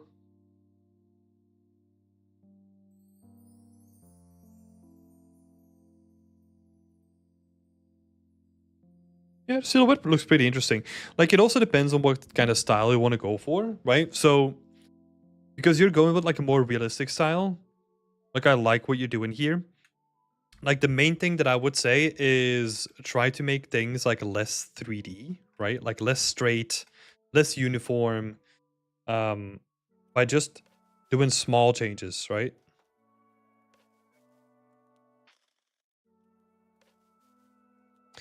And those small changes can literally be, for example, this beam. You don't want it to be like fully straight, right? But there's just like a little bit of a curve to it. Same here as well. And you can apply that to like anything, right? So this like panel line, you probably want to make that like really nice and somewhat curvy. Same for the edge of the boat, right? Like this plank is probably not going to be like 100% straight, but it's going to curve out and in a little bit. I mean, I'm over exaggerating here, right? But this is a really good way of making something feel less 3D than it actually is. You're already doing a pretty good job with like having it at like different kind of angles, right? Where not everything is like set up straight, which is already pretty good. But yeah, those little things like breaking up like this edge of the planks, right? It's gonna help a lot.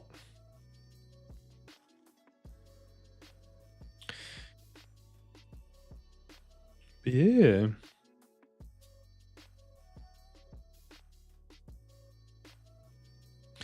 I like it though. I like it. There's gonna be like a lot of like storytelling opportunities. Like, I mean, there's gonna be a lot of storytelling opportunities that are gonna be here, right? My biggest challenge was to implement interesting storytelling elements. So this can be full, like absolutely full of like storytelling things. Like, first of all, like who owns the boat, right? Like everything is like, we have the perfect foundation right now. We just need to build on top of that with adding a little bit of storytelling, right? So very easy thing, and I'm gonna exaggerate the theme a little bit here, right? But this place is full of like freaking beer cans, right? There's just beer cans everywhere. So from that, we can make an assumption that this is just like, this guy is just drunk all the time. There's like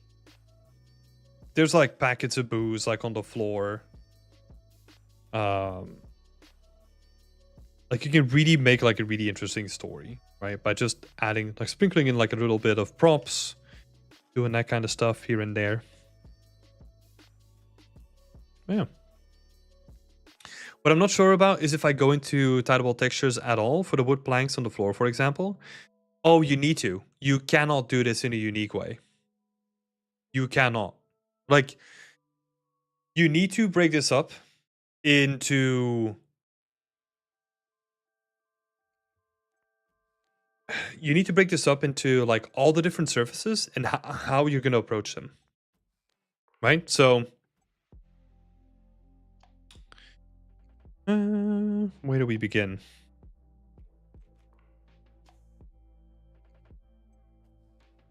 Swim sheets are your best friend. Yep, exactly.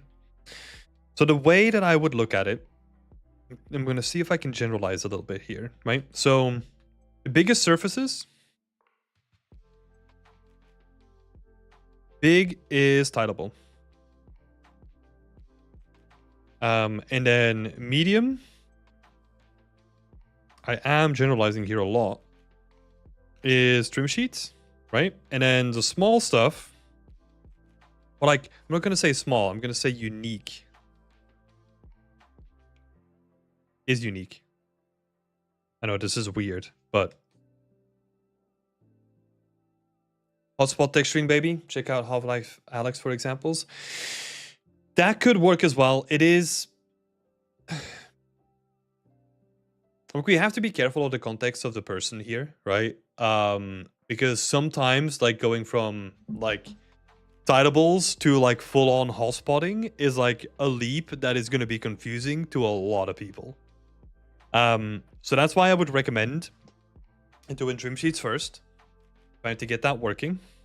But the way that I would break this up is...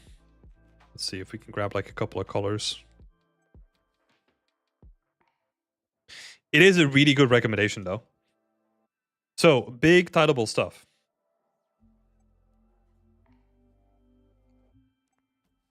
The cabin itself. Right, so the cabin itself. Big chunky tileable. The floorboards, you can do that with like a big chunky tileable.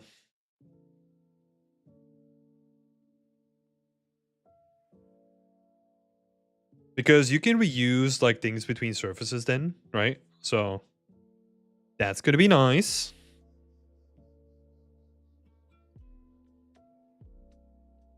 Oh yeah, that's a good shout. We have a workshop from Hamish Ames who talks about hybrid trim sheets. That could be helpful. I mean, to be fair, we have a couple of workshops on trim sheets, which is cool. So the big stuff is tileable. Then we have the medium stuff, which is all trim sheets.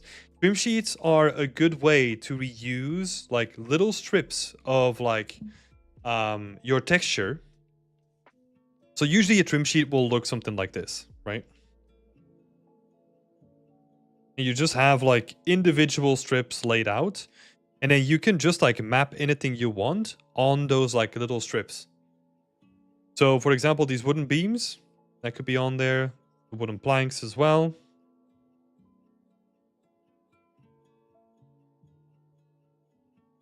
Right, so like all the wood. I would honestly also build like the whole ship, the exterior itself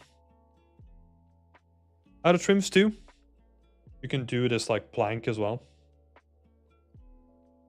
Right, so I'm trying to see like basically at this point everything that's wood is a trim. Right, so like I guess the exterior is not technically wood, but you could combine those if you wanted to. Right, so that's a trim. And then you could do this with like a tileable or a trim.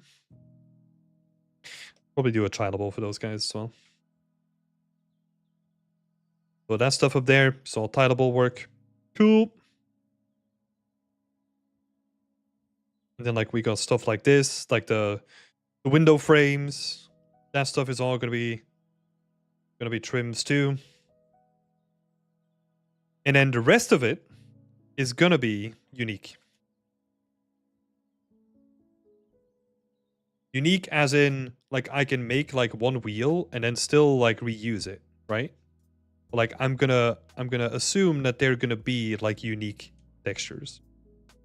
This stuff, again, you can reuse this, right? Because you only need to make one box. You rotate it 180 degrees and you have 2 boxes for the price of 1. Cool. That's awesome. Got this barrel as well. Got the clothes. Like all that kind of stuff. Right, so this is how I would break it up. So if this is, I don't know what skill level we're talking about, right?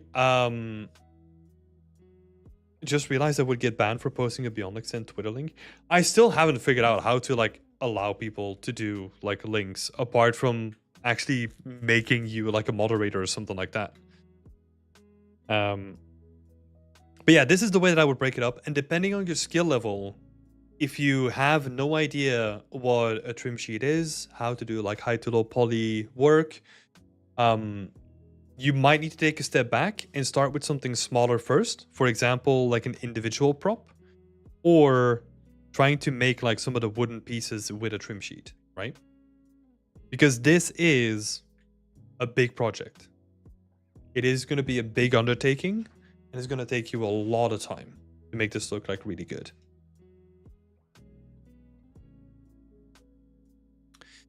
Wouldn't it be great if there was like a cool person that's been posting amazing 1-page guides? Yeah, that would be awesome. Oh, I still need to open up that page that allows you to search like the PDF on the website. Keep forgetting about that too. It gets big fast in a ways that you wouldn't imagine. Oh yeah. And now we're talking about like the structural setup of it, right? Then we need to add like another layer to all of this, because now we're thinking about like, it's not just wood. It also needs to be wood that has like dirt and like water and all that kind of stuff on top of it too, right? So this is a big chunky project. But yeah, coming back to the storytelling, if you want to focus on that, you got to just ask yourself like a bunch of questions. Strong intermediate? Okay. It's good. So yeah, for the story, just ask yourself like a bunch of questions, right? Like, who owns this? 8 years of professional work? Okay. Okay, you know what you're doing then at this point. Just not environment art. Okay. Okay. So yeah, ask yourself like a bunch of questions. Who owns this? What do they do? Like how do they get food? Like how do they survive? Like there's a whole bunch of questions, right? Like one of the things that I like to look for is survival, right? Like how do they get by? Because like from this, you can then determine like, okay, so for food, what they could do is you probably can't drink out of like most rivers, right? So maybe they have like a little setup at the back end where they capture like rainwater or something like that. Cool. What do they do for food? Probably going fishing, right? So where do they hang fish to dry? Like do they salt the fish? Like how do they preserve like what they catch? Or do they just like do it on the fly as they're out? There's a lot of really interesting things that come up when you start asking these sort of questions for like someone's basic needs. And then you can just start implementing them, right? Because now it's like, okay, you have this bunk bed, but he is a fisherman, and like he probably wants to hang like his fishing gear somewhere, right? So now I'm hanging this place like full of just like fishing nets.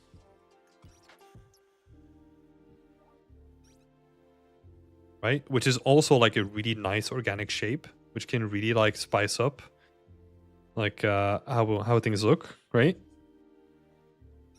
Cool. Maybe they have like, I don't know, like a fishing pole here, something like that, right?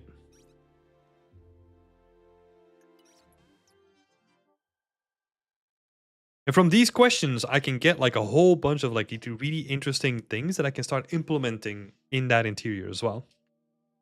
So yeah, I would say think about that and just ask yourself a whole bunch of questions, right?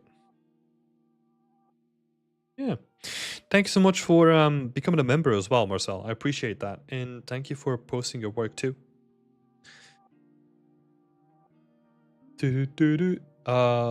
Let's see. I'm gonna read through it just one more time.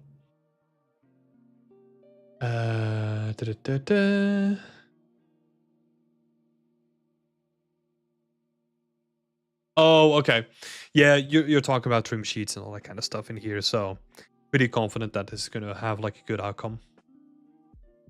Okay, cool. Best of luck, Marcel. Best of luck.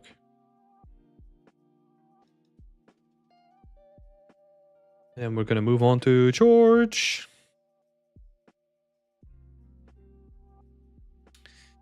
Been too busy. I've been happy to hear your feedback about how the door and its textures integrate in the wall I made using Megascans.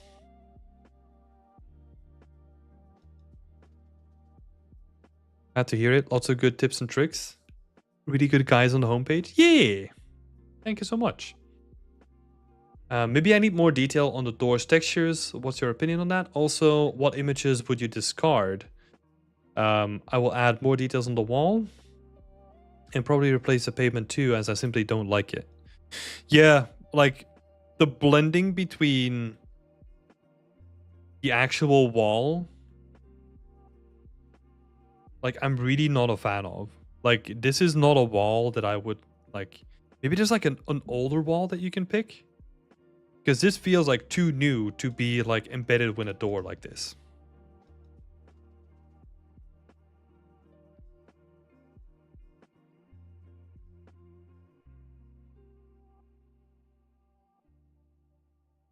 It feels like the wall texture doesn't really fit the door.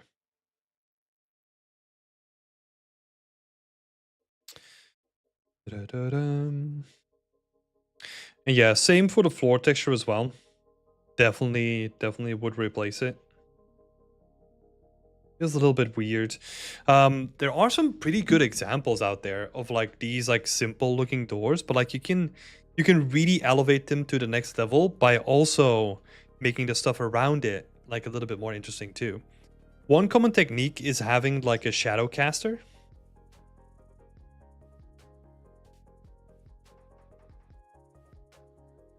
Where, for example, you have just like a tree that just casts like random shadows on top of the whole thing, right?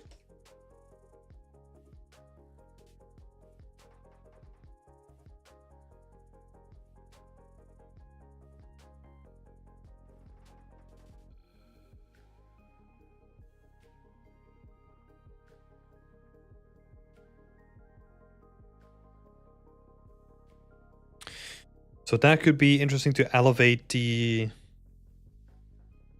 presentation a little bit.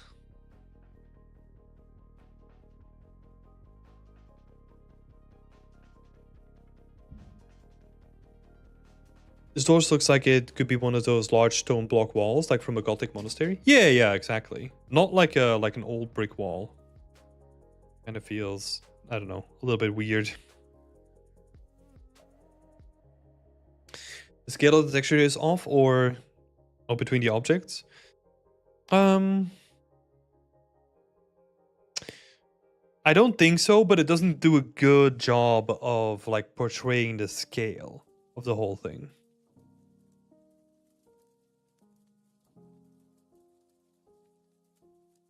Yeah.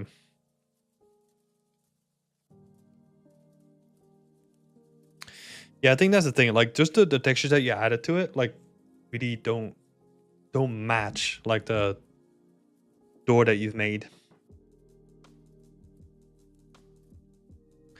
Maybe I need more detail on the door's textures. What's your opinion on that? So the actual door textures are gonna depend on what you're blending it with, right? Like the other textures that you're gonna add it onto.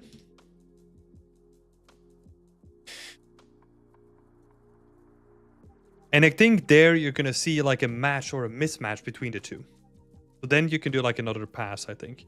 Because I'm already seeing that like just the color complexity of like a Megascan texture, it really clashes with the color complexity that you have going on your asset currently, right? Where it just doesn't feel like as complex as you would want like a really old piece of stonework to look like. So yeah, I think you're right that the complexity is still a bit missing. Especially on the base color.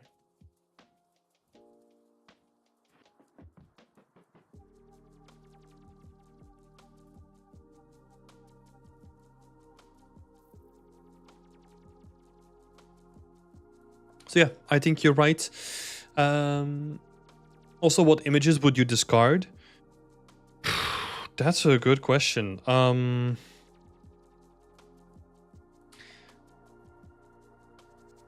There is a lot of it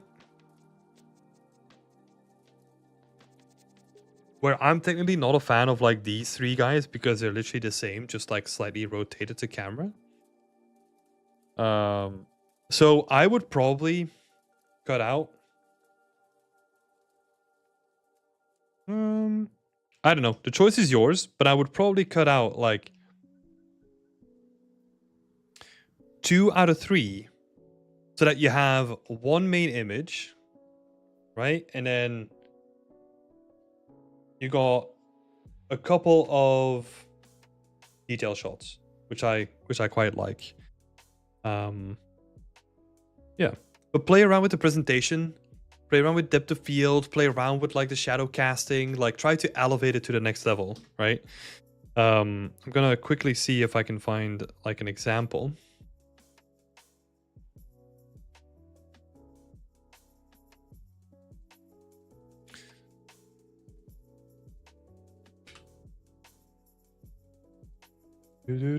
Yeah, okay.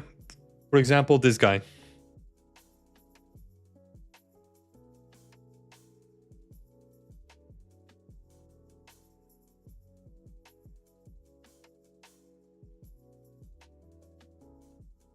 Great presentation as well.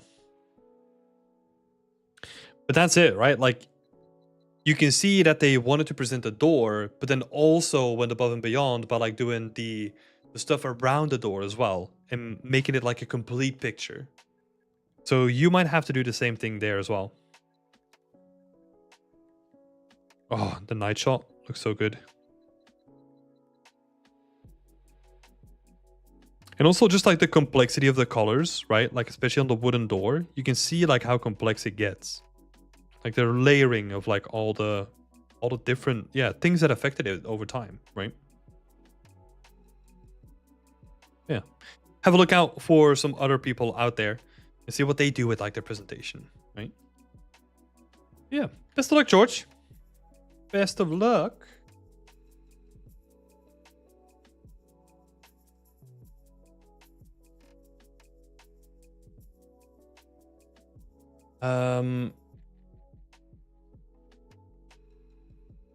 Let's see.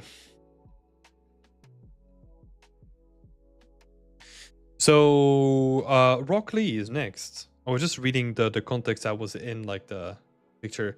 So the question is, what can I do to push the composition?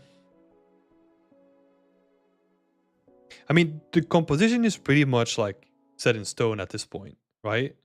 This piece doesn't have anything in the foreground, while having a very defined foreground, middle ground, and background pushes even further. you don't really have like a good excuse to put anything in the foreground with this piece though, right? We're in the middle of a street.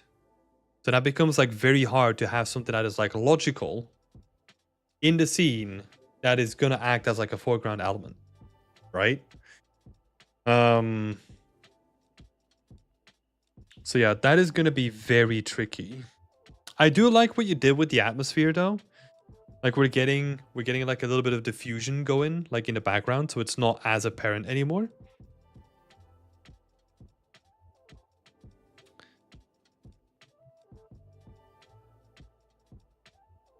But yeah, this is a tricky one.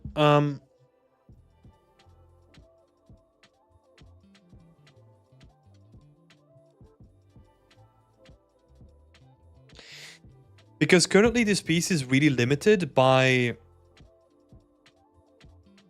the base setup of it all, right? Where like the original inspiration was from like a background of a lo-fi video. So like the composition, you're like just really just like I said before, just taking it out of there, right? So the only thing that you can really play with is trying to make sure that in terms of like the attention, if you want to pull your attention to somewhere, that you want it to be somewhere recognizable, right? You started playing with the light, but it is not enough to like draw our attention to it.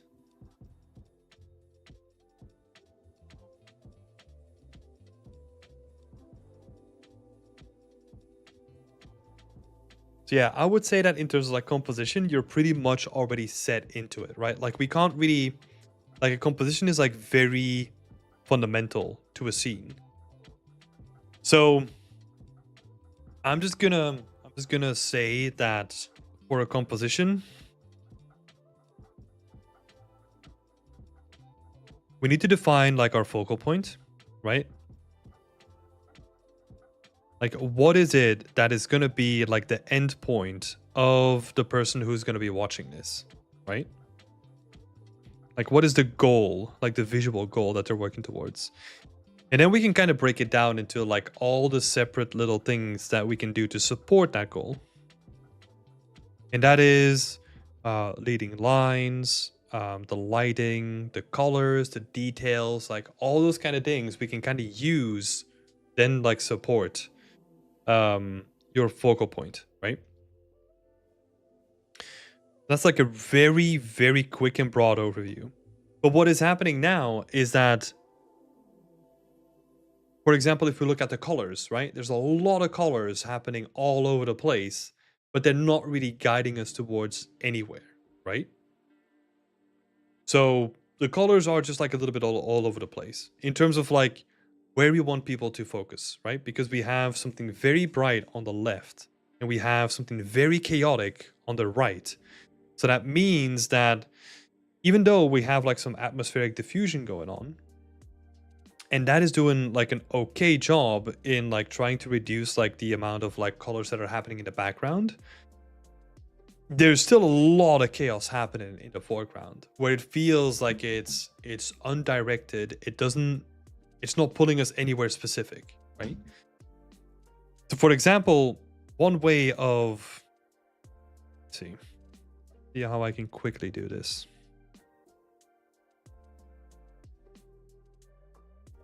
We're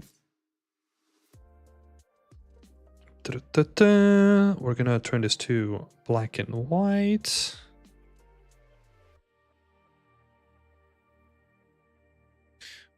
Group, rasterize those. And then we are gonna set that to, say 50. So we're kind of just neutralizing like a lot of the colors now, right? But what I actually wanted to show is if we then have a mask. This is just like as a quick example of what we can do. Right? Is that we can now say let's go with white.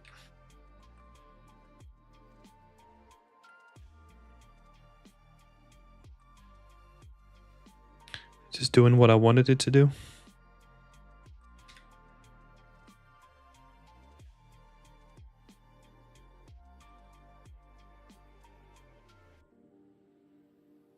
Cool.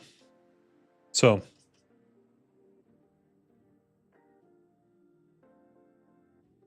what I'm trying to do now is I'm trying to make this scene like more specific in terms of like the colors that are being used.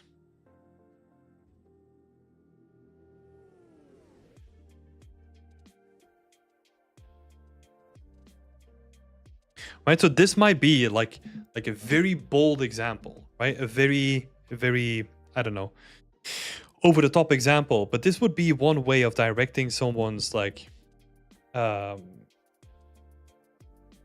attention to like a certain area, right?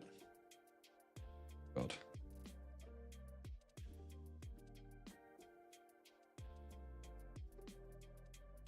Where if we want them to look at like this store, this would be the way to do it, right? Where we really start pushing like certain colors in certain areas to like have them focus on like a specific zone, right? And that's only pushing and pulling on like one part of the levers that we have, right?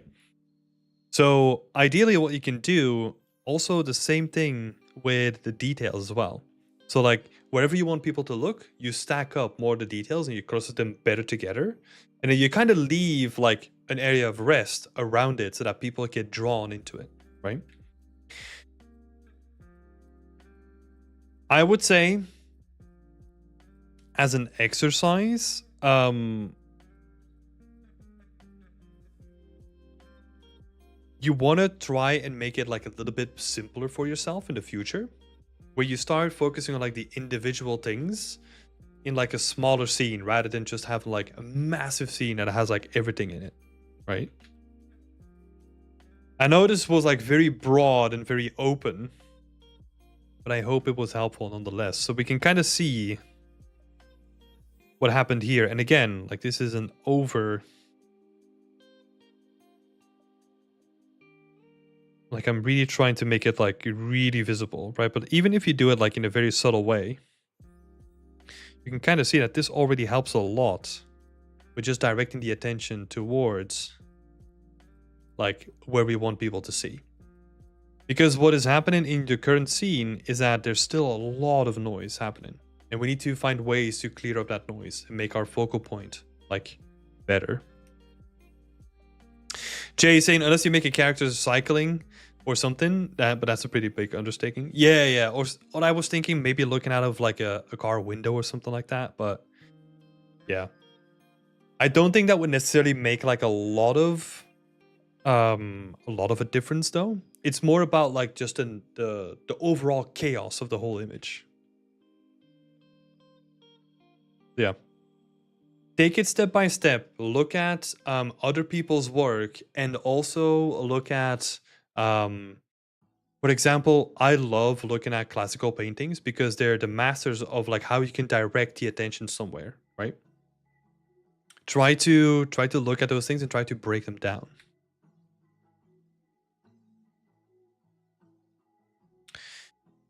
Okay. Next one, Furkan.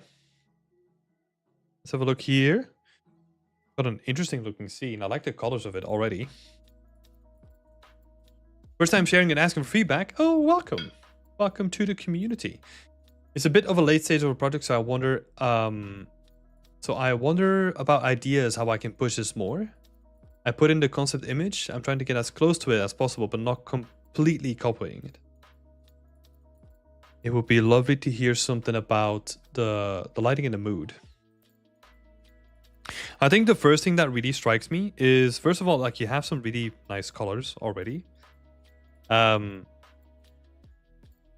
What does strike me is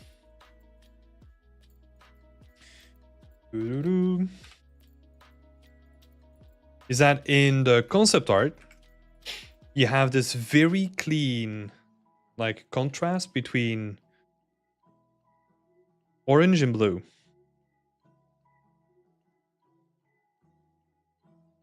Right? That seems to be like the the major theme in the concept art, whereas in your piece it's a bit more subdued, right? Where you still have blue, but it's not as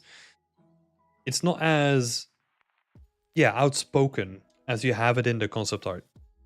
So that's the main thing that I would probably think about. Some of these god rays, like you can kind of achieve that with just like, I don't know. I think it was Cole, right? That had like a light that was literally just pointing at the player to create like a little bit of a flare, like a lens flare or something like that. That could be interesting to play around with. Yeah. I would also look at doing a detail texture pass. Or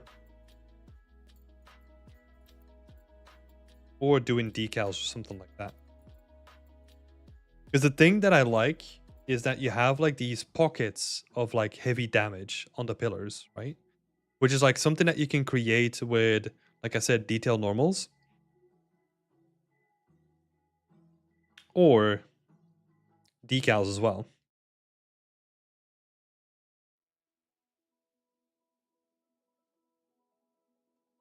And then let's see, lighting in the mood. Yeah, I think honestly a lot of the mood is gonna come from having like all this atmospheric like dust, right?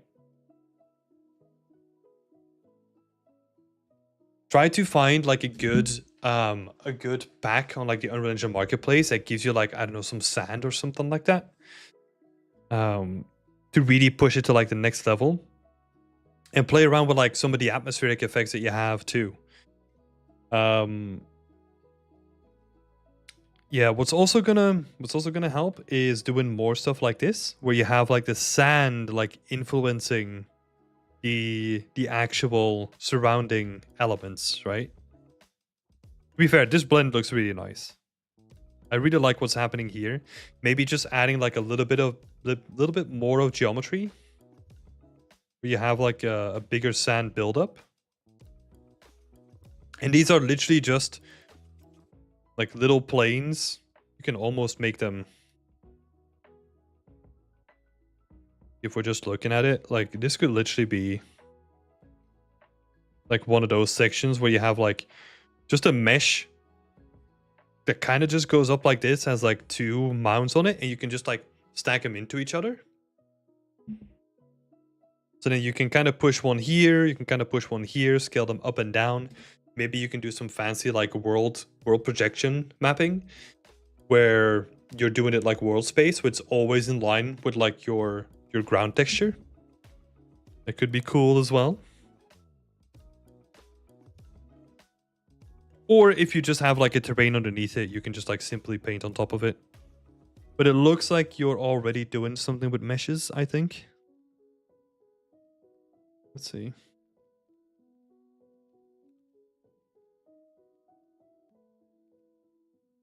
Yeah, I'm not sure if these are like lines where like the meshes happen or not. But if they are, you can play around with like the shapes a little bit more, right? Where you have like bigger and smaller build-ups. Try to form them in like different ways.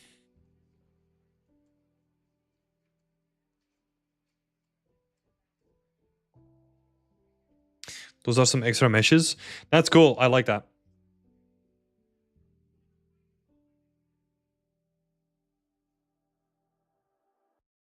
You can barely see it though. Like I had to like really zoom in and like look for like the edge of the mesh, right? But like it's barely noticeable if we're like zoomed out like this, you know? Maybe on this screenshot, like the base color is like slightly different. Like I didn't notice it at first. So yeah, I think in that case, since you already have the meshes, just varying, like putting more variation in them. Dithering the edges. Yeah, nice. But yeah, I like it though. I really like it. Like the composition, the mood, the way that you... I honestly like the way that you lit up, like the arch that you have. I like it more than it is like in the concept. didn't want to go for RVT somehow. Oh, when I was using RVTs, like they were really unstable, so I can get why you wouldn't do that. Um, even though like they are really useful, I had a lot of crashes with them where it would just like disappear at certain points. So really annoying.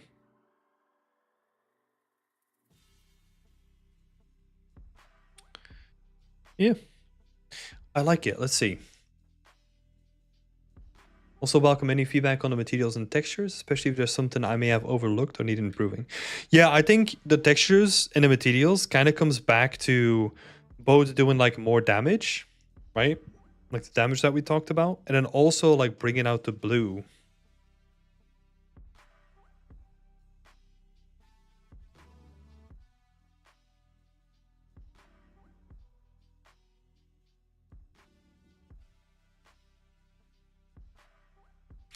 Just like make it a little bit stronger and like really push that, because that's what I like in this. Like it's bluish, purplish, like kind of has those tones, which I really like. But it's up to you, right? Like if you think that like it gets like a little bit too overpowering, it's up to you. But yeah, you can do a lot with like the atmosphere, right? That's probably the thing that I would focus on first, is just trying to get like as much of that sandy, dusty kind of feeling going on. Yeah. I like it, Furcon. This is awesome. Keep it up.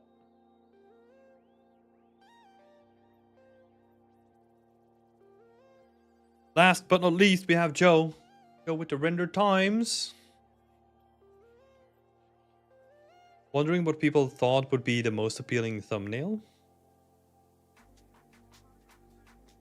Mainly wondering on the presentation. I'm planning on having 4 to 5 main shots first, and then having a breakdown for the blueprint I used to create the shelves. Then display all the different assets. And I was mainly wondering if you think I should add anything else or reorder stuff. So if in this case, Joe, you're thinking about 4 to 5 main assets, I hope that those are like one from like the large scene, and then like all the detail assets, like basically this shot, right? Or like these kind of shots. I'm assuming so, because that would make sense. Hello, Joe. Welcome. And then you would have a breakdown of the blueprint I used to create the shelves, and then display all the different assets. I was mainly wondering, normally I would swap around like the assets and the blueprint. Because the way that I always try to order things is like art first and then like breakdowns and blueprint stuff, right? That's the way that I would organize it. But honestly, like it's such a minor thing that if you want to do blueprint first and then like more art stuff, it's totally fine. What I will say is just breakdowns, right? Like I don't know if that was in there somehow. You have a breakdown of the blueprint and then display all the different assets. I guess that there's like a breakdown in that as well. Yeah, showcase like some of the assets, right? Like pick a couple, showcase how you made them, pick the ones that present the best, and I think we're onto a winner here.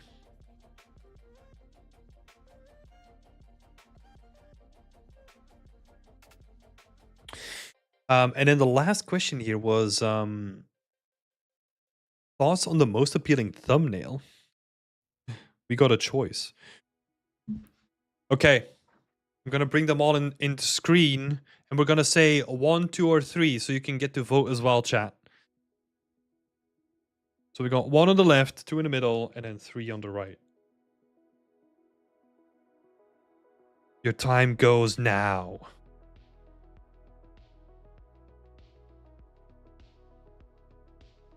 Got 1, 2, 3.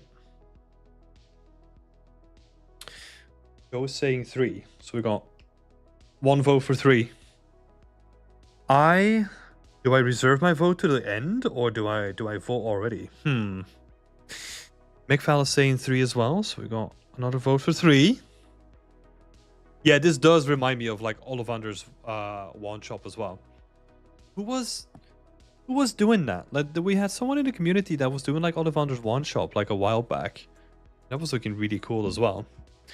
Dale is voting on 1, going against the grain. I like it. I know it's pretty late. Do we have some more voters? I am probably gonna put my vote in. I'm gonna say number 1 as well. So we have a tie. We need someone to break the tie here. Come on, guys.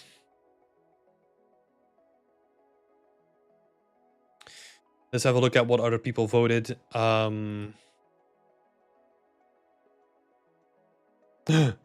coming in with the 1. Hell yeah. Thanks, Archie. Dirty Paws is saying 1. Hell yeah. 1 is taking the lead. People in the community have been saying 1 as well. Flip a coin. Heads is 1, tails is 3. Honestly, I wouldn't even know where to find a coin. Oh, well. Honestly, the only coin that I have is like this one from like the Frontier Expo from like, oh my god. How many years ago now? 2017? Are you gonna... Come on, focus. You bastard. Boo. That's the only coin that I have in reach. Okay, so 1-1. I think I agree.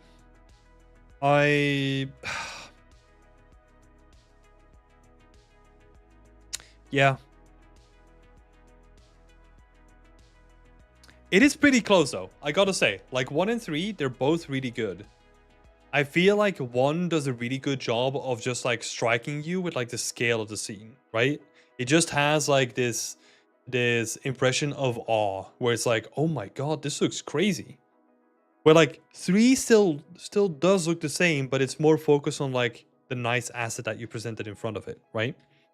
Which does kind of blend into things, right? So if we're looking at it from like a thumbnail level, like we're gonna see it like this big on the screen, right? And I feel like at that point, this asset kind of just completely disappears into like the background because all the values are the same, right? Whereas in this one, we still get like the big picture, like what we want to see, right? And it still looks like really impressive. Whereas like the main reason why I like this one is because we kind of focus on this like really interesting looking asset, but it kind of fades into obscurity now. Yeah.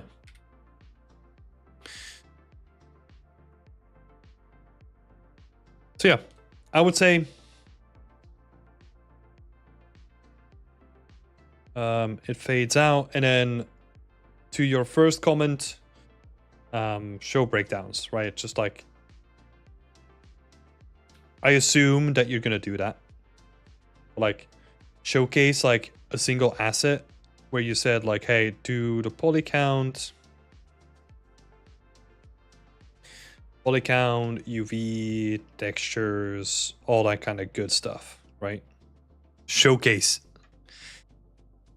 your work.